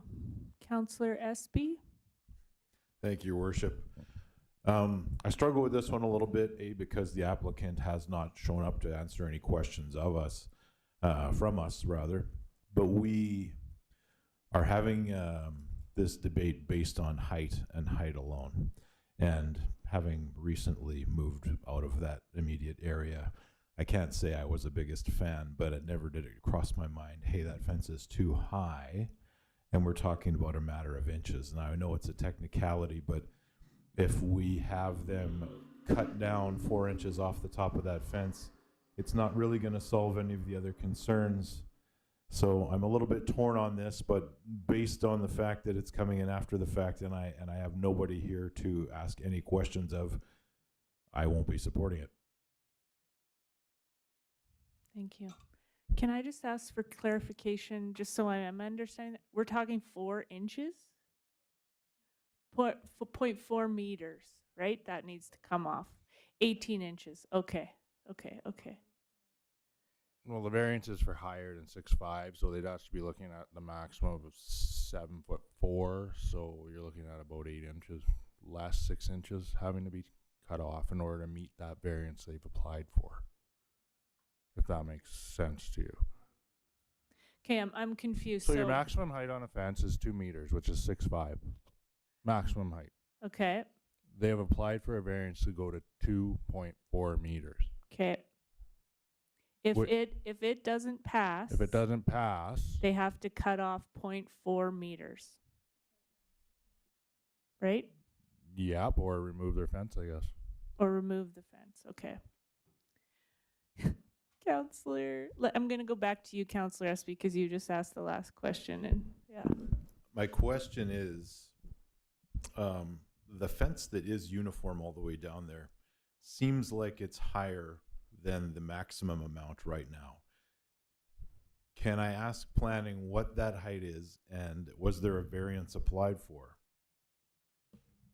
To my knowledge, I do not have an exact height, but I do walk by the area numerous times. The fence in this picture is lower than 6 feet almost. The fence further down the way is much higher than 6 feet, and I haven't looked into it, but I do not believe a variance was ever applied for. It was built, put up, and no questions were asked about it. By the other developer. Correct. Yeah. Gotcha. Miss LaQuie-Jobin? One thing to note there is when that fence was built was before the homes went up and before the final lot grades were decided. So that was probably why at the time that that it was built that height. Gotcha. Councillor Doyle? Thank you, Your Worship. Through Your Worship to planning. Just to clarify, in the picture on the screen there, if this was defeated, they do not have to bring their fence down to be uniformed with that fence shown in the picture. They just need to bring it down to meet what our requirements are. That Correct? is correct. They would only need to bring it down to 2 meters. Thank you. 6'5" feet.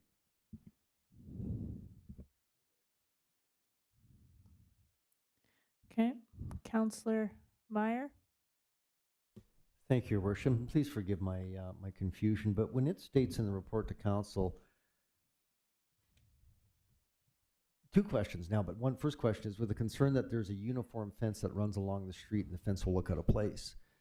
If it doesn't have to be brought down to the other heights of the fences, it's not going to look uniform anyways. So I'm confused as to why that comment is in there, and what they mean by uniform. Just give me a second. I want to read what you're talking about.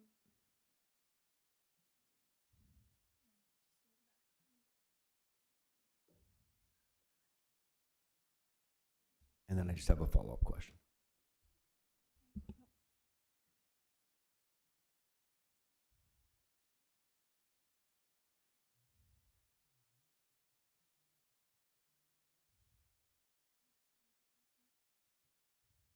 Okay.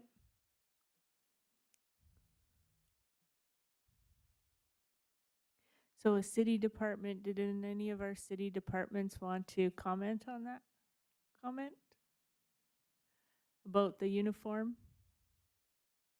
The concern? So was the concern that it's not uniform with that picture right there?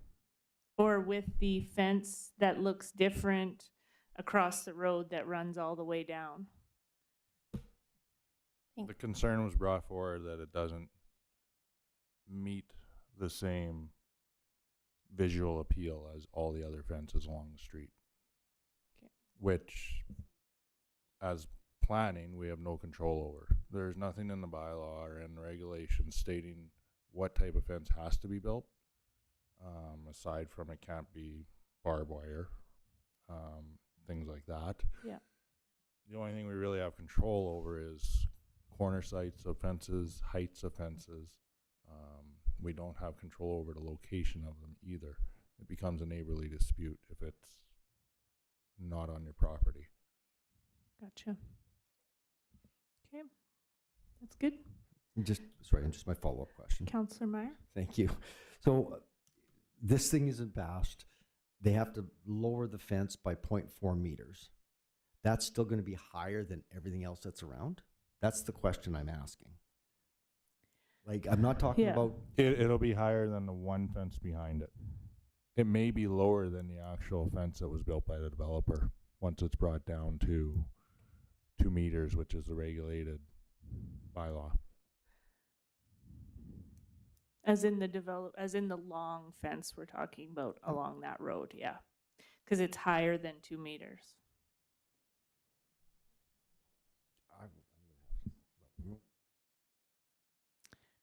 Councillor Nichols? If I looked fairly closely at this today, and the fence that runs to the west, it may be a 6-foot fence, but it's because of the elevation of the ground, it's considerably off the ground. So I think the structure might be within our 2 meters. I'm thinking possibly this one may not be with the one we're seeing now, but like, at what height do we measure the fence? Do we measure from the ground or the bottom? Like, you know, We're measuring from the ground. Thank you. Councillor Massey?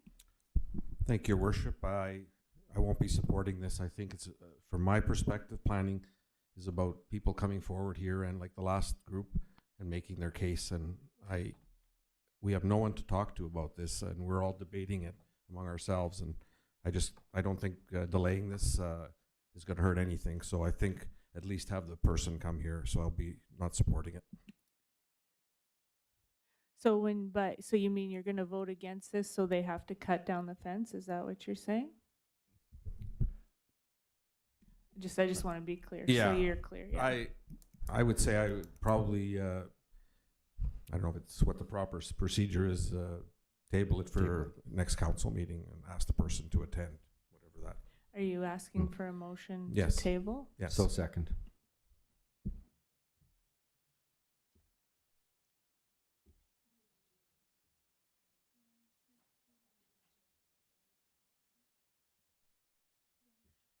Just 1 second.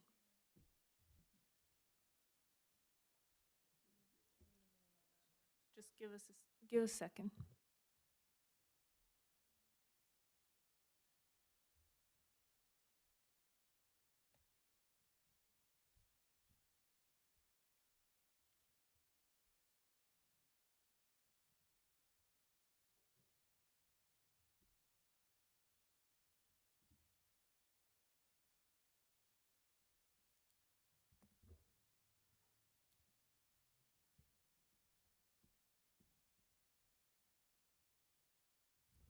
Mr. Gessel, did you have a comment? I just wanted to make a quick comment that just in no way are we looking at the design of the fence.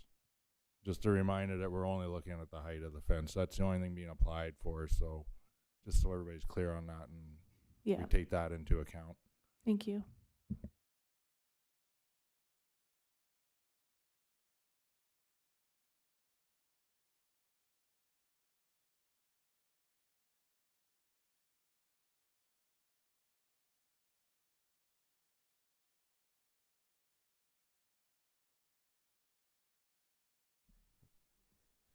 Councillor Massey, you have a Can question? I withdraw that and maybe just say I'll be voting against this?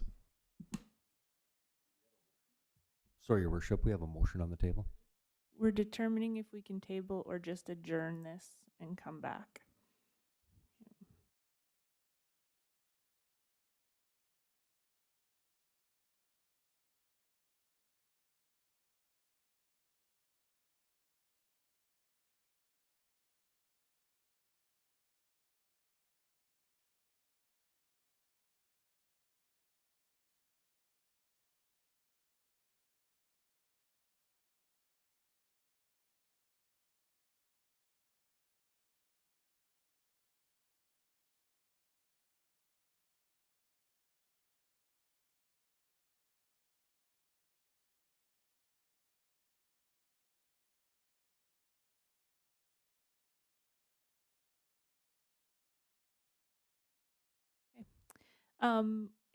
In the spirit of needing more information, we're going to adjourn this decision to the September 10th meeting. If all of council is in favor of that. Thank you. Show hands. Perfect. Thank you. I would also at this point like to give Mr. Councillor Doyle the opportunity to excuse himself from this if he would like. Thank you. Make a record that Councillor Doyle has left the building. Thank you. Take care. Okay. Finance, Legislative and Property Committee, Councillor Massey. Thank you, Your Worship. Finance, Legislative and Property Committee has no report in this part of the meeting.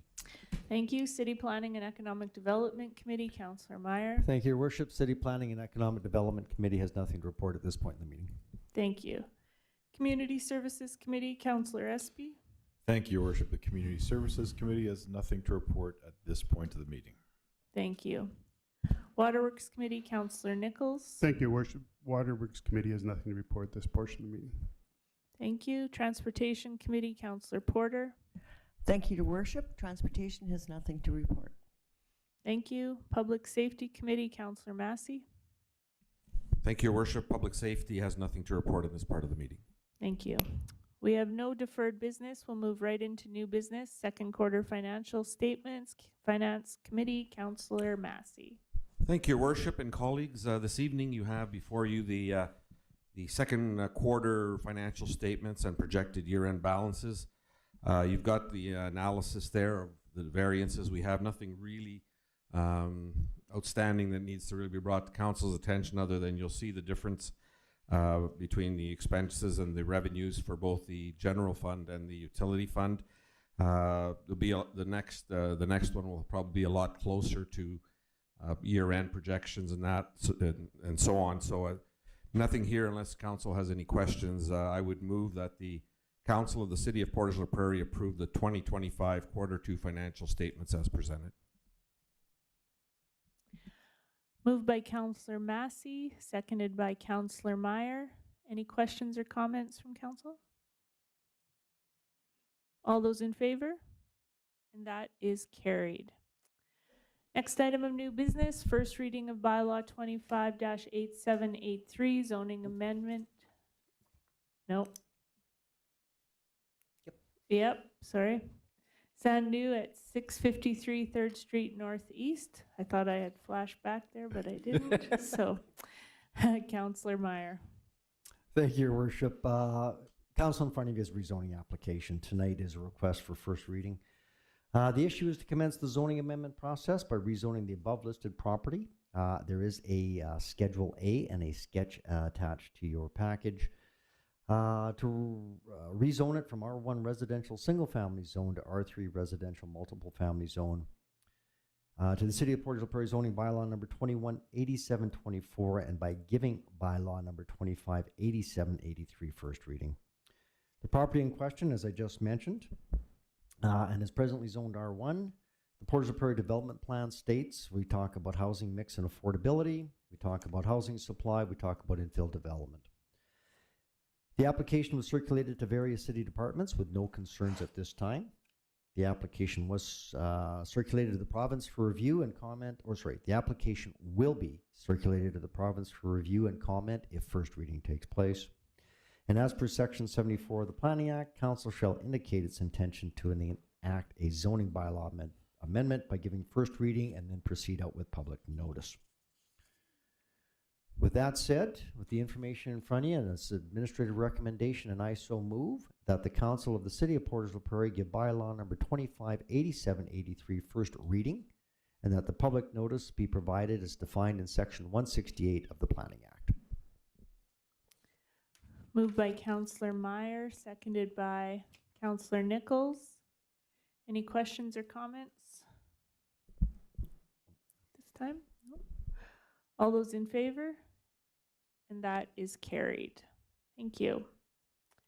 Okay, next item of new business. We have our June building reports for information. City Planning and Economic Development, Councillor Meyer. Thank you, Your Worship. Council, in front of you, you've got the planning reports for June of 2025, both for the City of Portage la Prairie and, of course, for the RM. As is mentioned every time, we are a regional body, so I do draw your attention to the combined totals. And you will see that they are up in some areas. In brief, the new single residential permits are up, which again, we know that every planning district report or building report tells a story. Repairs are maybe down, but they're still moving forward. So you do understand that that is still taking place and is still the trend carrying on. Commercial repair may be down a little bit, but it still shows you that people are investing back into their commercial businesses. I won't get into too much about farm buildings, but miscellaneous, the only thing you'll notice there, the difference is that our RTMs are down, whether that's just we consider that a cottage industry and whether that's just a moment in time, but we'll keep an eye on that and maybe find out why, if in fact they're not building anymore here or if they're built to capacity. And you will see a few that are moving. So with that said, even though we're down significantly, I certainly have no concerns. Obviously, we've had a lot of activity the last number of years, and the trends do continue. So last year, we had 142 permits of $311 million. Of course, we know that majority of that was the hospital. This year, we're at 107, so permits aren't down that much, and we're at 11.3 million. So that's kind of your report for information, and it does show you the trends that are continuing within the City of Portage la Prairie. Thank you, Your Worship. Thank you, Councillor Meyer. Okay. Next item of new business is our quarterly reports. We'll start with City Planning and Economic Development, Councillor Meyer. Thank you, Your Worship. And Fred, of course, as we know, with Portage Regional Economic Development. And with that said, I'm going to invite our Director of Economic Development, Eve O'Leary, Ms. O'Leary, to present the second quarter report of 2025. Excellent. Thank you, Councillor Meyer, and good evening, everyone. Very excited to be here and present Q2 of 2025. This report is absolutely jam-packed with many projects that are not only reflective of good economic development practices that we focus on at PRED for investment attraction and business retention and expansion, but it's also reflective of the partnerships that have been developed over many years. Economic development is not a siloed approach, and these projects are certainly reflective of partnerships at regional levels between many communities and organizations. We focused on investment attraction and business retention and tourism. That is the economic development portion in our region. We launched the Portage Advantage video. I would encourage you to log on to Invest in Portage and check that out. And the team is currently working on a version 2.0. We've been receiving lots of good comments on that. So really focused on the industrial development strategy for that. Our socioeconomic impact assessment and immigration readiness assessment are both in the final stages, so we're excited to come back to Council and provide data on where we are in terms of socioeconomics for the region of Portage la Prairie, which will help planning in the future. Our industrial development strategy was also launched, a long 3-year project, so we will be bringing that to Council to give it some time to present it formally and for Council to ask questions, but we're very excited about that project, really focusing on the circular economy, shared utilities, workforce development, and really focusing on this region as a place of investors' choice. The collaboration still happens with provincial and federal partners. So just recently, our collaboration over the last few years have led to Portage la Prairie having its own info zone platform.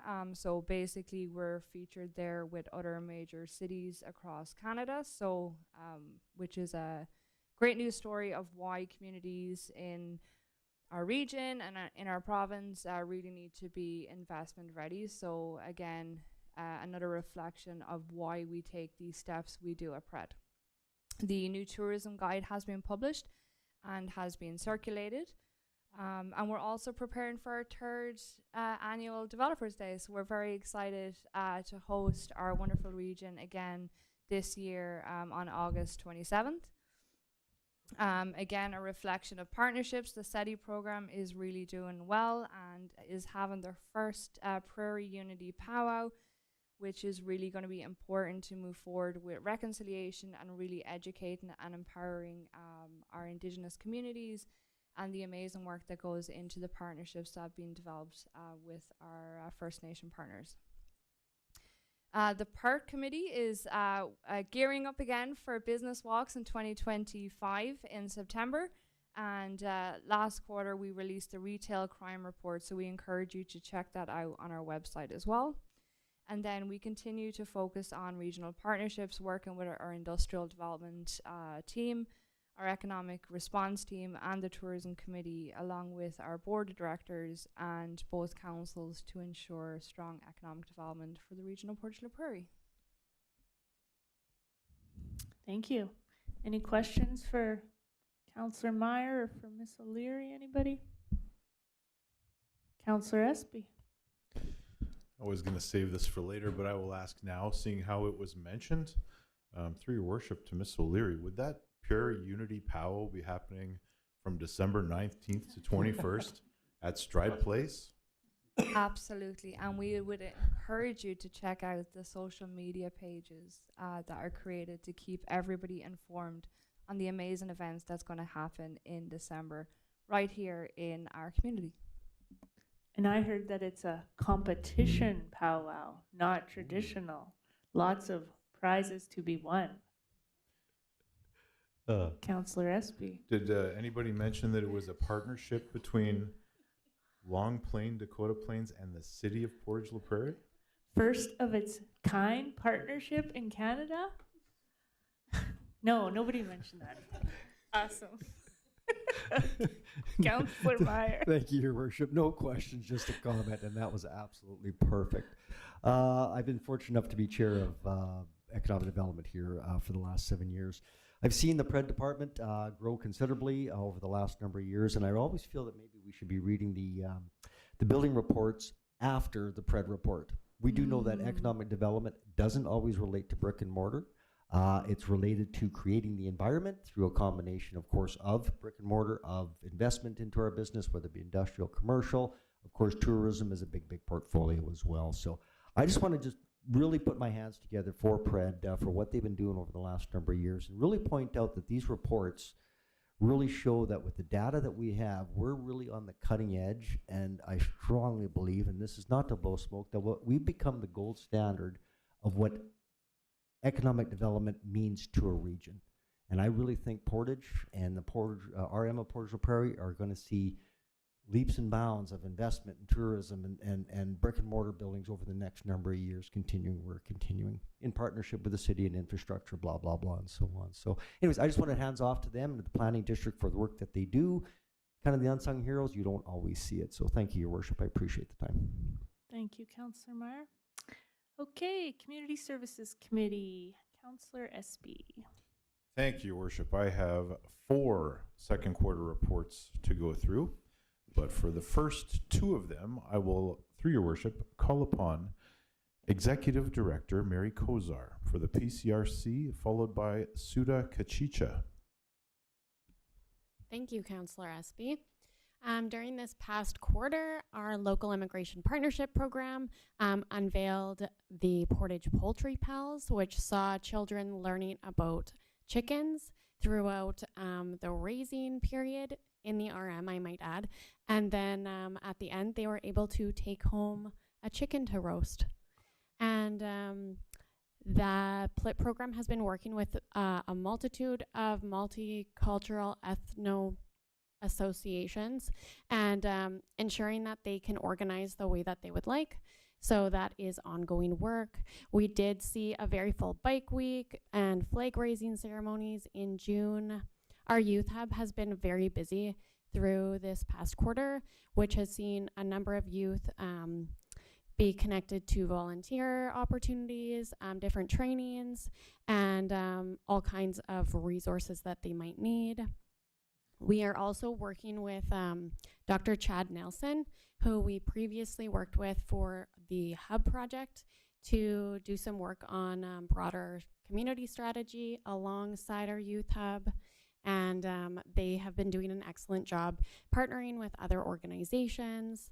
Our community facilitator executed the Small Grants Program, which saw over $30,000 being granted out into our community in June.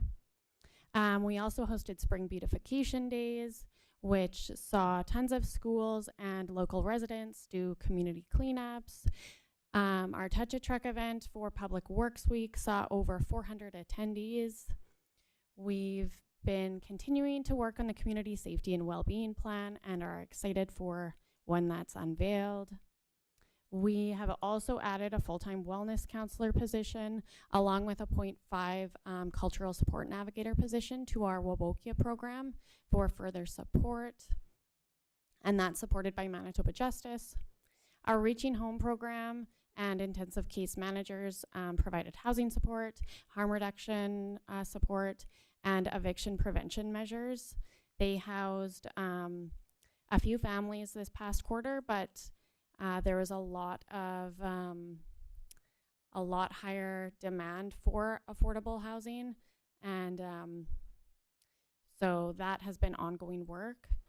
And we saw many team members help with evacuation efforts from different programs, including Reaching Home team members, our community facilitator, myself, and our Indigenous Seniors Resource Coordinator, and our Suda Kachicha coordinator.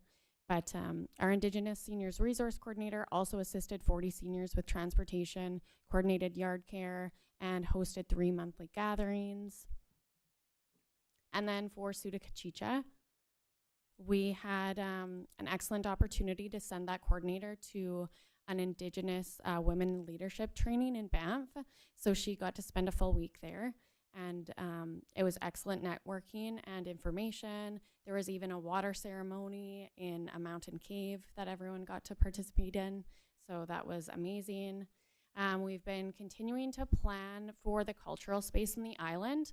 So we previously received a grant to do the planning phase, and we anticipate bringing full drawings to council in September to show what we'll be using to apply for further funding to develop the land there. And then Suda-Kachicha has been doing more outreach efforts, such as attending the Dakota TB Health Fair, networking, and supported Indigenous Peoples Day on the island, which we saw a huge turnout for. Thank you. I just have one comment for you, Mary, is I just want to publicly thank you for, during the evacuation, the first round of it, that, you know, you really stepped up for PCRC and helped us in that. And I don't think sometimes people realize it was one thing because that's our jobs and what we do, but at the same time you were supporting family members and lots of them in our community and going through that. So I really commend you for that, and thank you for just being available and helping. And you know, we're a calm person and helped us through that. So thank you. I appreciate that. Thank you. I think it's also often forgotten that when we provide those necessary resources like prescriptions or clothing, it can really prevent a lot of people moving into crisis, which is always what we want to do when working in the upstream. Thank you. Councillor Aspey. Thank you, Your Worship. I am going to present the second quarter Portage Parks Committee report as the chair of that committee, and I'm going to preface this by stating that where we are at today doesn't necessarily reflect the information I'm about to give you, and I'll explain what I mean at the end of this report. So, activities completed this quarter, approaching required funding for accessible playground swing at Island Park, lighting installed beside Rotary Skate Park, signage finalized for Co-op Snow Park and Rotary Skate Park. Both should be installed this summer/fall. Activities begun, continued fundraising for Simplot Central Park, continued fundraising for an accessible playground swing at Island Park, planning with Simplot for title sponsor signage for Simplot Central Park, considering options for more benches and a rain shelter in Simplot Central Park, and goals for next quarter: install signage for Co-op Snow Park and Rotary Skate Park, finalize details of title sponsor signage for Simplot Central Park, begin installation of paths and washrooms, and complete fundraising for accessible playground swing at Island Park. Now, I will say that the installation of the accessible playground swing at Island Park was scheduled to begin last Saturday, I believe, and I'm not sure if that started or not based on the weather that we were having. Maybe Ms. Lequijobin, if you could comment on that. The swing has been installed. It's in place now. All that's left is the accessible surfacing that will connect it to the parking area, but the swing is completed now, so that's great. So then I will say that you should watch for an announcement for the unveiling coming soon. Perfect. And I know I'm going to put you on the spot here, but someone asked me the other day, what was the cost of that swing? Approximately would do. Approximately, it depends if you add everything in. It'll be somewhere around 150,000, Yeah. but I don't know the exact numbers. Thank you. Yeah. Thank you. Sorry to put you on the spot. Okay. And last Councillor. Thank you, Your Worship. And last but not least, Youth Council, second quarter report. Thank you. For activities completed this quarter, we attended council meetings. We met with the Youth Hub to discuss ideas about future activities and how we should operate. We also maintained our social media accounts on Facebook and Instagram. We provided ice cream and cones for the cookie ride during Bike Week. We also visited the legislative building in Winnipeg, and we met the premier there. We also met a youth counselor from a different community, and we also got to discuss some things with the premier. The construction there is really nice. For activities begun this quarter, we're potentially working with the Youth Hub to coordinate a local marketplace for young entrepreneurs. There was a discussion about having something like that in Brandon, and we're hoping to bring it closer to home. I know that there's a lot of student entrepreneurs who are hoping to get a platform to get their stuff out there. And then as for your goals for next quarter, this is not applicable, as this will be our last quarterly report, and final month is youth counselors.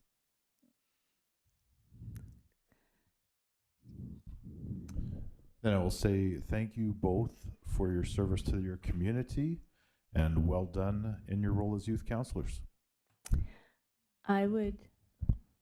You go ahead, Ewan. I was just gonna say thank you. I'll say the same thing. I've got to spend some time with Francois and Ewan, and got to go to the ledge. I noticed they didn't talk about ice cream with us, but whatever. We had a good time. I just think you guys have started a nice foundation here of being involved in the community, and especially with the Youth Hub, which is somewhere where I think you can continue to offer your support. I know you still have a couple of years of high school here ahead of you. It's been a pleasure to work with you, and I'd like to call you to up here to present you with a little gift. So, and Councillor Espy as well.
Councillor Espy, is that all? That concludes my report. Thank you. Okay, Public Safety, Councillor Massey. Thank you, Worship. We have this evening 3 very important reports as part of our public safety work. I'd like to call up our manager of the CSO program, Ms. Saden, who will give us her quarter report.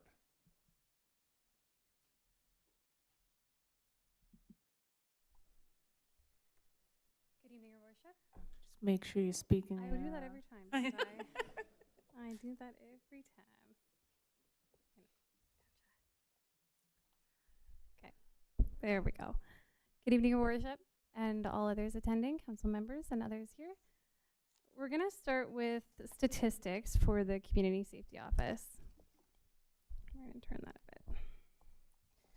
So statistics for the Community Safety Office have increased slightly here. So calls for service have continued to rise, reflecting an increase in community engagement and demand for support within our community.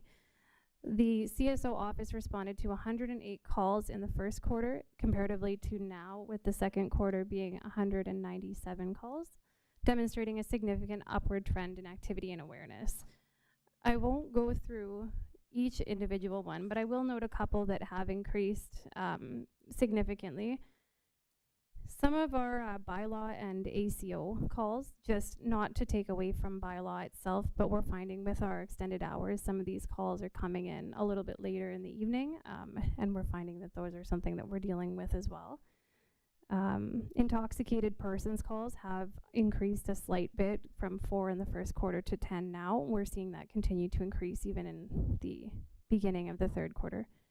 And additionally, I would point out again, acts and other statutes, those have increased as well, and I just want it to be clear that those are the other acts that the CSOs have control over, such as the ability to enforce the CFS Act or the Off-Road Vehicles Act, the Mental Health Act, those types of ones. So regarding staffing, the Community Safety Office has expanded its operational capacity. So while the administrative complement has remained unchanged, staffing has been enhanced with the addition of 3 new full-time officers. Their names being Marcel Cool, Chris Morris, and Ryan Stevenson, and 1 new part-time officer being Andy Boehm, who has been a welcome addition with his many, many years of previous law enforcement experience. The full-time officers completed 1 week of in-house training prior to attending their training, and they graduated from the safety officer program at Assiniboine Community College, as all others do in Brandon, on June 13th, with their first official day of work in the community being the 16th of June. In conjunction with this staffing increase, the office has extended its hours of operation to cover both day and afternoon shifts, now operating from 7 in the morning until 10:30 p.m. This is to better serve the public and our businesses as a whole. Our equipment has changed slightly. While we do still have our Unit 501, which is an SUV, with its sole purpose being response, patrol, and transport, we've also now added an additional unit, which is what we refer to as 502. At this time, this vehicle is only being used for patrols and item transport while we await further outfitting. Our 2 e-bikes are still in our repertoire here, and we're using them quite frequently with the nice weather and the ability to get out there and be that presence in different areas than you can access with a vehicle. Public relations. The Community Safety Office actively participated in various community events to strengthen public relations and promote safety awareness. Highlights include attendance at the Canada Day celebrations, Indigenous Peoples Day, Red Dress Walk, the Portage Fair, the Touch a Truck event, a powwow hosted at Yellow Quill School, and other similar events that we've been very, very grateful to receive invitations to attend.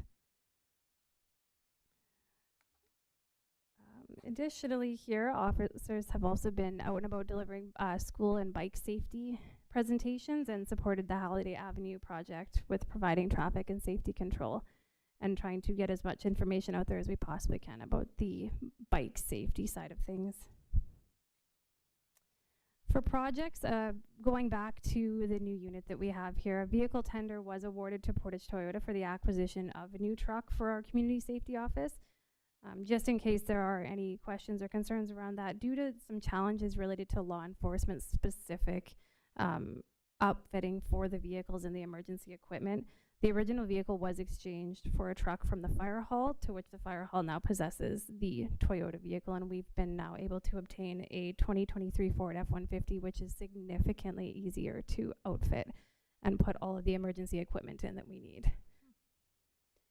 So with that, it's been branded accordingly, and we will still be waiting a little while longer until we can receive the emergency equipment and get that installed and get that ready to go. So again, as of right now, it's just being used as a patrol and item transport vehicle. And just to end that off, to put a little bit of a face to a name for some of our newer individuals, I'm sure people see them mostly on the street, but here's a couple photos of their graduation, and then just a couple photos of the individual events that we've attended as well.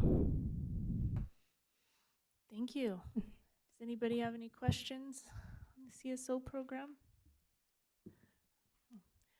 I just want to, I know it's not part of the report, but I do want to thank you for, we invited Minister Wiebout, the Minister of Justice, out to learn about our report or our program and spend time, and I just appreciate you for all of the great information that you provided him, and I know it will definitely help our partnership with the province and help us to continue to move forward and grow what we do for our community. So thank you for that. Thank you for including me. I very much appreciate it. Thank you. Okay, Councillor Massey. Thank you, Worship. Our next report, the RCMP report. I am pleased to introduce Staff Sergeant Turco. Hello, everyone. We have nothing to report. Your favorite duty. I love this. You love it. So, our mayor's report, there's a couple of things that We find interesting that we're down persons crimes by about 34 this quarter. Our attempted theft of motor vehicles is down, and our break-in-enters are down as well. Going to our overall calls for service, this time compared to last year, we're down 156 calls, which, again, I'm going to throw back on Caitlin's team. I think that's probably, they're taking a lot of that away from us, so that's good. Yeah, you have to speak a little more into Sorry. the mic there. So then, I mean, yeah. Sergeant Turco. So then, like, our overall calls for service this quarter is 3,571. That's the city and the RM. So again, like 156 calls down compared to last year, which is good. Some of the projects we've been doing is our shoplifting blitz, which was in the media. We caught about 9 people in about 4 hours. So there were regular offenders, basically before the justice system right now.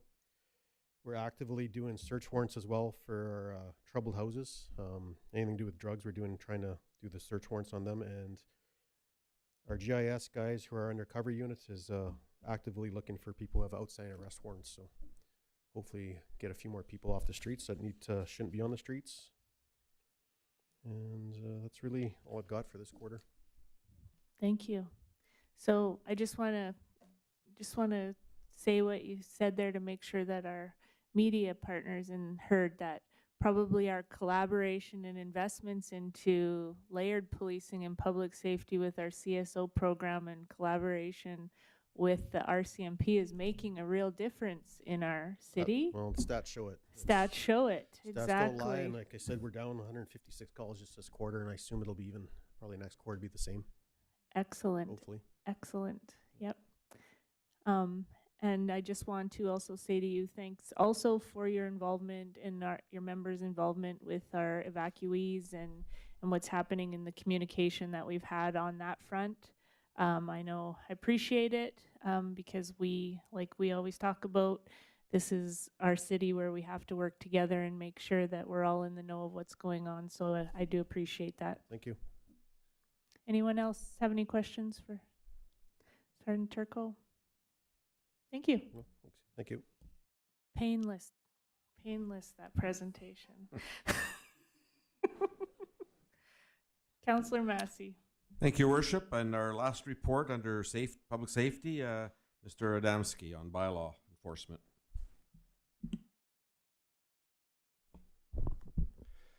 Good evening, everyone. Similar, I guess our second quarter was extremely busy. It's actually been one of our busiest quarters to date. 678 calls for service, which almost doubled last year of only 331. Animals also impounded, doubled, 86 animals through the doors at the animal retention facility. At the time the report was created, we only had 2 dogs and 6 cats. That's changed drastically. 3 dogs and 19 cats. 4 just came in this evening. Other than that, it's been steady. Calls are up in all avenues. 18,770 was generated in revenue of fines, which was weird. It was 17,880 on the second quarter.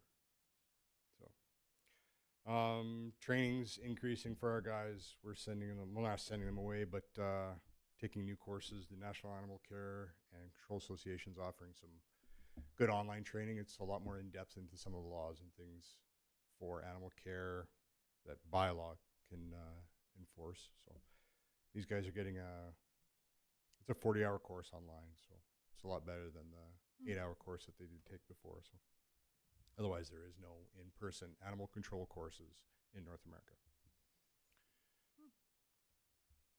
Other than that, I'm open to questions. Does anybody have questions for Mr. Adamski? No?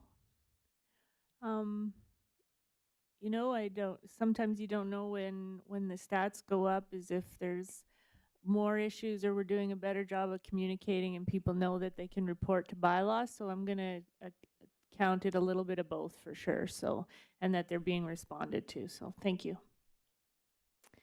Thank you very much. Thank you. Anything else? That's the public safety reports. Thank you. That ends our our quarterly reports, we'll move into our last item of new business, the second and third reading of Utility Borrowing Authority. Councillor Massey. Thank you, Your Worship and colleagues. This evening, we're to look at second and third readings of our Utility Borrowing Authority bylaw number 248772. And as we've talked about in previous meetings, City of Portage is planning to upgrade and expand our water treatment plant. And I won't go into all the details. We've covered all what's going to be done in that project, but we have now got cost estimates solidified. Stantec has provided an opinion of probable cost dated September 24th, 2024, estimating the water treatment plant upgrade at $96,600,000. This estimate includes a 15% contingency allowance and a 6% inflation allowance. And due to significant increases in infrastructure, construction costs, an additional contingency of 4% has been added, bringing the total estimated capital project cost to $100,464,000. The city has received $40,250,000 in grant funding from the Manitoba Water Services Board for this project. The funding was provided up front, and interest earned is estimated at $3,260,000, which will be applied toward the project. The city is responsible for covering the remaining balance, and of this, $1,750,000 will be allocated from the utility reserve, and the remaining $55,204,000 will be funded through debentures. And you can see the breakdown there, basically what I have said. This evening, we are looking at our debenture bylaw of $55,204,000. The province has indicated the 30-year debt issuance rate as of October 15th, 2024 was 5.414%. And since the debt issuance is likely more than a year and a half years away, an interest rate of 7% is being used to estimate the potential impact on future water rates. It's projected that the debenture debt will result in a 60% increase in water rates, so that for a household of 40 using 40 cubic meters of water per quarter, this would result in an amount of $63.20 per quarter. On December 9th, 2024, Council gave first reading to Bylaw 248772, initiating the borrowing approval process through the Municipal Board.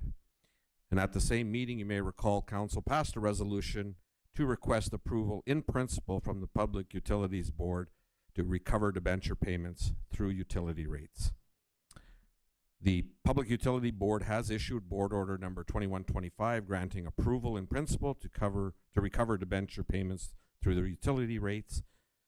This order requires the city to return to the PUB with the final debenture servicing costs and obtain approval for the proposed surcharge before applying it to the utility bills. And that's, as you know, the process. We have to go back to the Utility Board with the final numbers for our rates. The Municipal Board has issued Order E25-25-073, authorizing the city to borrow up to $55,204,000 for the water treatment plant upgrade. As part of the approval, they have requested a number of changes. A number of these are very minor, so I won't go through all of the changes, but basically they have approved our debenture request. And while the Municipal Board has requested that a specific financial institution and a payable date be included as part of the borrowing authority bylaw, the city retains the flexibility to obtain the debenture through a different institution with the payable date reflecting the terms of the finalized debt agreements. So, this evening I would move that the Council of the City of Portage la Prairie give second reading to the Utility Borrowing Authority bylaw number 24-8772. Moved by Councillor Massey, seconded by Councillor Meyer. Any questions or comments from Council? Councillor Massey. Thank you, Worship and colleagues. This is going to be a big project, and I just commend this Council for looking into the future of our city and putting forward a project that's going to really be a game changer for our city. We're going to bring economic development to our city. It's going to have a more reliability of our water. And I want to make a couple of points. The numbers you see here are going to be we've done it a conservatively estimate project. We are hopeful we will be getting more cost sharing from the provincial and or federal governments. Our debenture hopefully will come in lower than the 7%. And I think once we have all those final numbers, we'll be communicating obviously with our public again. But I think there's a lot more opportunity here to even lower some of these numbers in the future. But this is our project now. We're going to get approval. We have approval. And I do want to compliment the staff. I was called into a meeting of the municipal board called, and our city manager, Ms. Chakota, and our director of finance, Ms. Sadney, and myself were there. And I must say, all the questions that were asked by phone, basically the answers that went back to the municipal board, well, it's in the submission we provided you. So great job by our staff. This is a lot of work putting this proposal together. But I'm really excited about this project. I think this is going to be great for our future and our children, our grandchildren. And water is going to be a really precious commodity. And I just want to thank council for the foresight to get this project done. And as always, we are going to be very open with our citizens and make sure they are totally informed all the way through the process. So great news. We have municipal board approval, PUB approval, and hopefully this project will be as great as Saskatchewan Avenue, well-managed project. Thank you, Your Worship. Thank you. Any other questions or comments? Councillor Nichols? Thank you, Your Worship. And thank you, Councillor Massey, for keeping the reins tight and the positive feedback and working with PUB and obviously with our administration to get this to where we are today. It's my portfolio. I enjoy every discussion, every piece of it, and I will just echo your sentiments in terms of our community, our futures, the industry, and where we need to go with this water treatment plant upgrade. I'm very thankful for the support of council and the support of administration to this point, and I look forward to continuing to move forward with this project in a positive and hopefully some cost trimming pieces going forward, which is I'm very hopeful of that piece. So thank you, and thank you for your work, and I will be supporting this. Thank you. Thank you. All those in favor? And that is carried. Councillor Massey. Thank you, Your Worship, and I move that bylaw number 24-8772 be read a third and final time, finally passed, signed, and sealed. Moved by Councillor Massey, seconded by Councillor Meyer. All those in favor? And that is carried. Okay, we will adjourn council at 9:04 p.m. and move right into committee. I'll call committee to order at 9:04 p.m. Finance, Legislative, and Property Committee, Councillor Massey. Thank you, Your Worship. Finance, Legislative, and Property Committee has no specific report on finance, but I do have a couple of reports just for information. I was pleased to speak at the Communities in Bloom group recently, the judges in our Communities in Bloom team here in Portage la Prairie, and I was just very proud to hear what the judges were saying about our community and the work they noticed. The thing for me that stood out is they noticed a difference from last time they were here and the improvements and the beautification, and that's great projects that we're doing here, and it was great to hear them say that. So big kudos to our local committee here. Kathy McFarland and her group are doing a great job. And so I spoke on behalf of Mayor and Council at the morning session here at City Hall, and then we had a nice lunch. Councillor Porter was there as well, and just the two of us. Oh. I did receive a sandwich as well and showed up, and it was Right. and Councillor Massey, you did a wonderful job in presenting for the city. Thank you. Thank you, Councillor Nichols. Yes, you were in the picture, right on. Okay. My other report, Your Worship, I did attend a recent Hospital Foundation meeting, and it was a long meeting, but we had our CEO of the Southern Health, Dana Human, who came, and we had a really good discussion of some of the frustrations about getting projects approved on a timely basis. She had talked about some of her challenges at her end, and I think we've now developed a draft of how we want to see projects come forward, but also how we disperse the money, and so making sure that as many projects and the money flows as soon as we can get it out the door for the betterment of our health system here in Portage la Prairie. We went through our strategic plan. I'll talk a little bit more about that maybe next council meeting. But the Hospital Foundation is alive and well, and we are so fortunate to have that. And we just thank our donors who provided the support. I didn't realize that the foundation was started in 1983.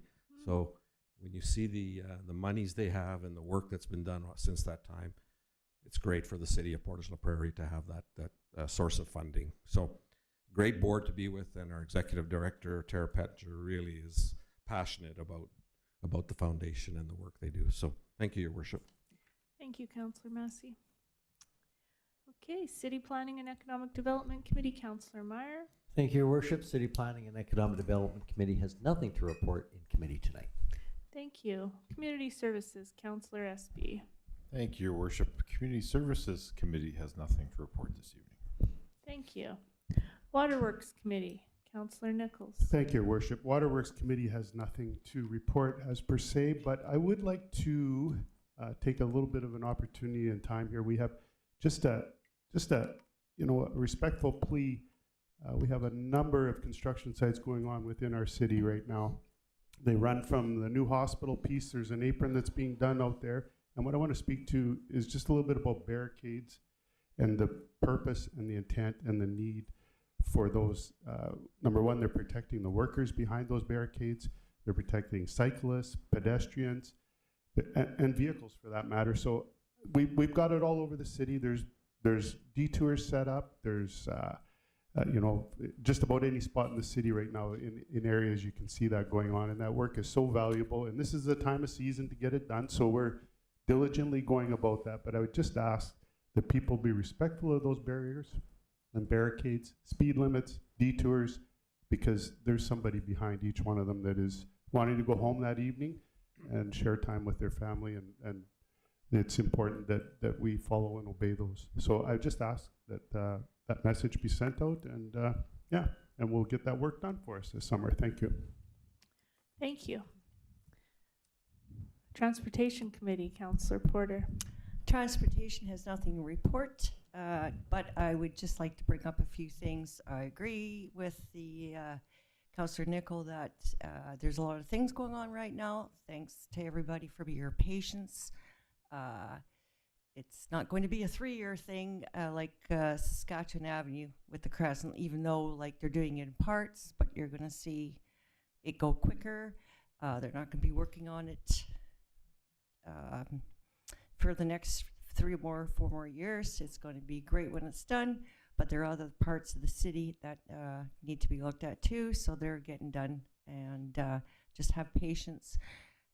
One of the things I did notice is that it's very distracting, especially with all this construction going on right now, is the active transportation. Pay attention, everybody, to where your stop sign is, and there's a lot of people using that active transportation right now. It's great to see.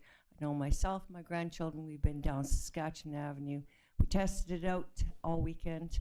And yeah, it's a great thing to have, and well enjoyed by a lot of people, as well as the Crescent Road too. And so yeah, I just want to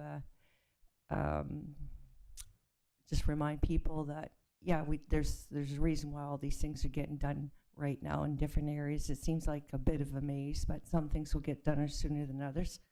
And so thank you very much, and hopefully we see a new Crescent Road shortly. Mm-hmm.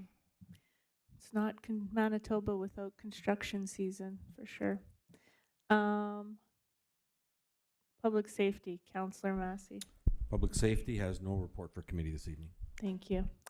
I have 3 things. Remind everyone to check their mailboxes for new city guides that came out. Lots of great information in there. Just to let everyone know, next week, Councillor Massey and I will be headed to, where are we going? Steinbach. It's worth the trip for City Caucus and our city manager as well. I think she's coming. For City Caucus meeting with Association Manitoba Municipalities. And then thirdly, we rolled out the new garbage program. And I have to say, I can check with the rest of council, but I received lots of questions prior to the rollout and I've received 0 since. So kudos to the team to get that done and our contractors. So I so far hope everybody's pleased with the new garbage program. And I know that the media did a little story on, I never thought about the issue to do what to do with your old garbage can. My suggestion is to find a community that doesn't have a great system and sell your garbage cans to them. So thanks everybody. We will adjourn committee at 9:12 p.m.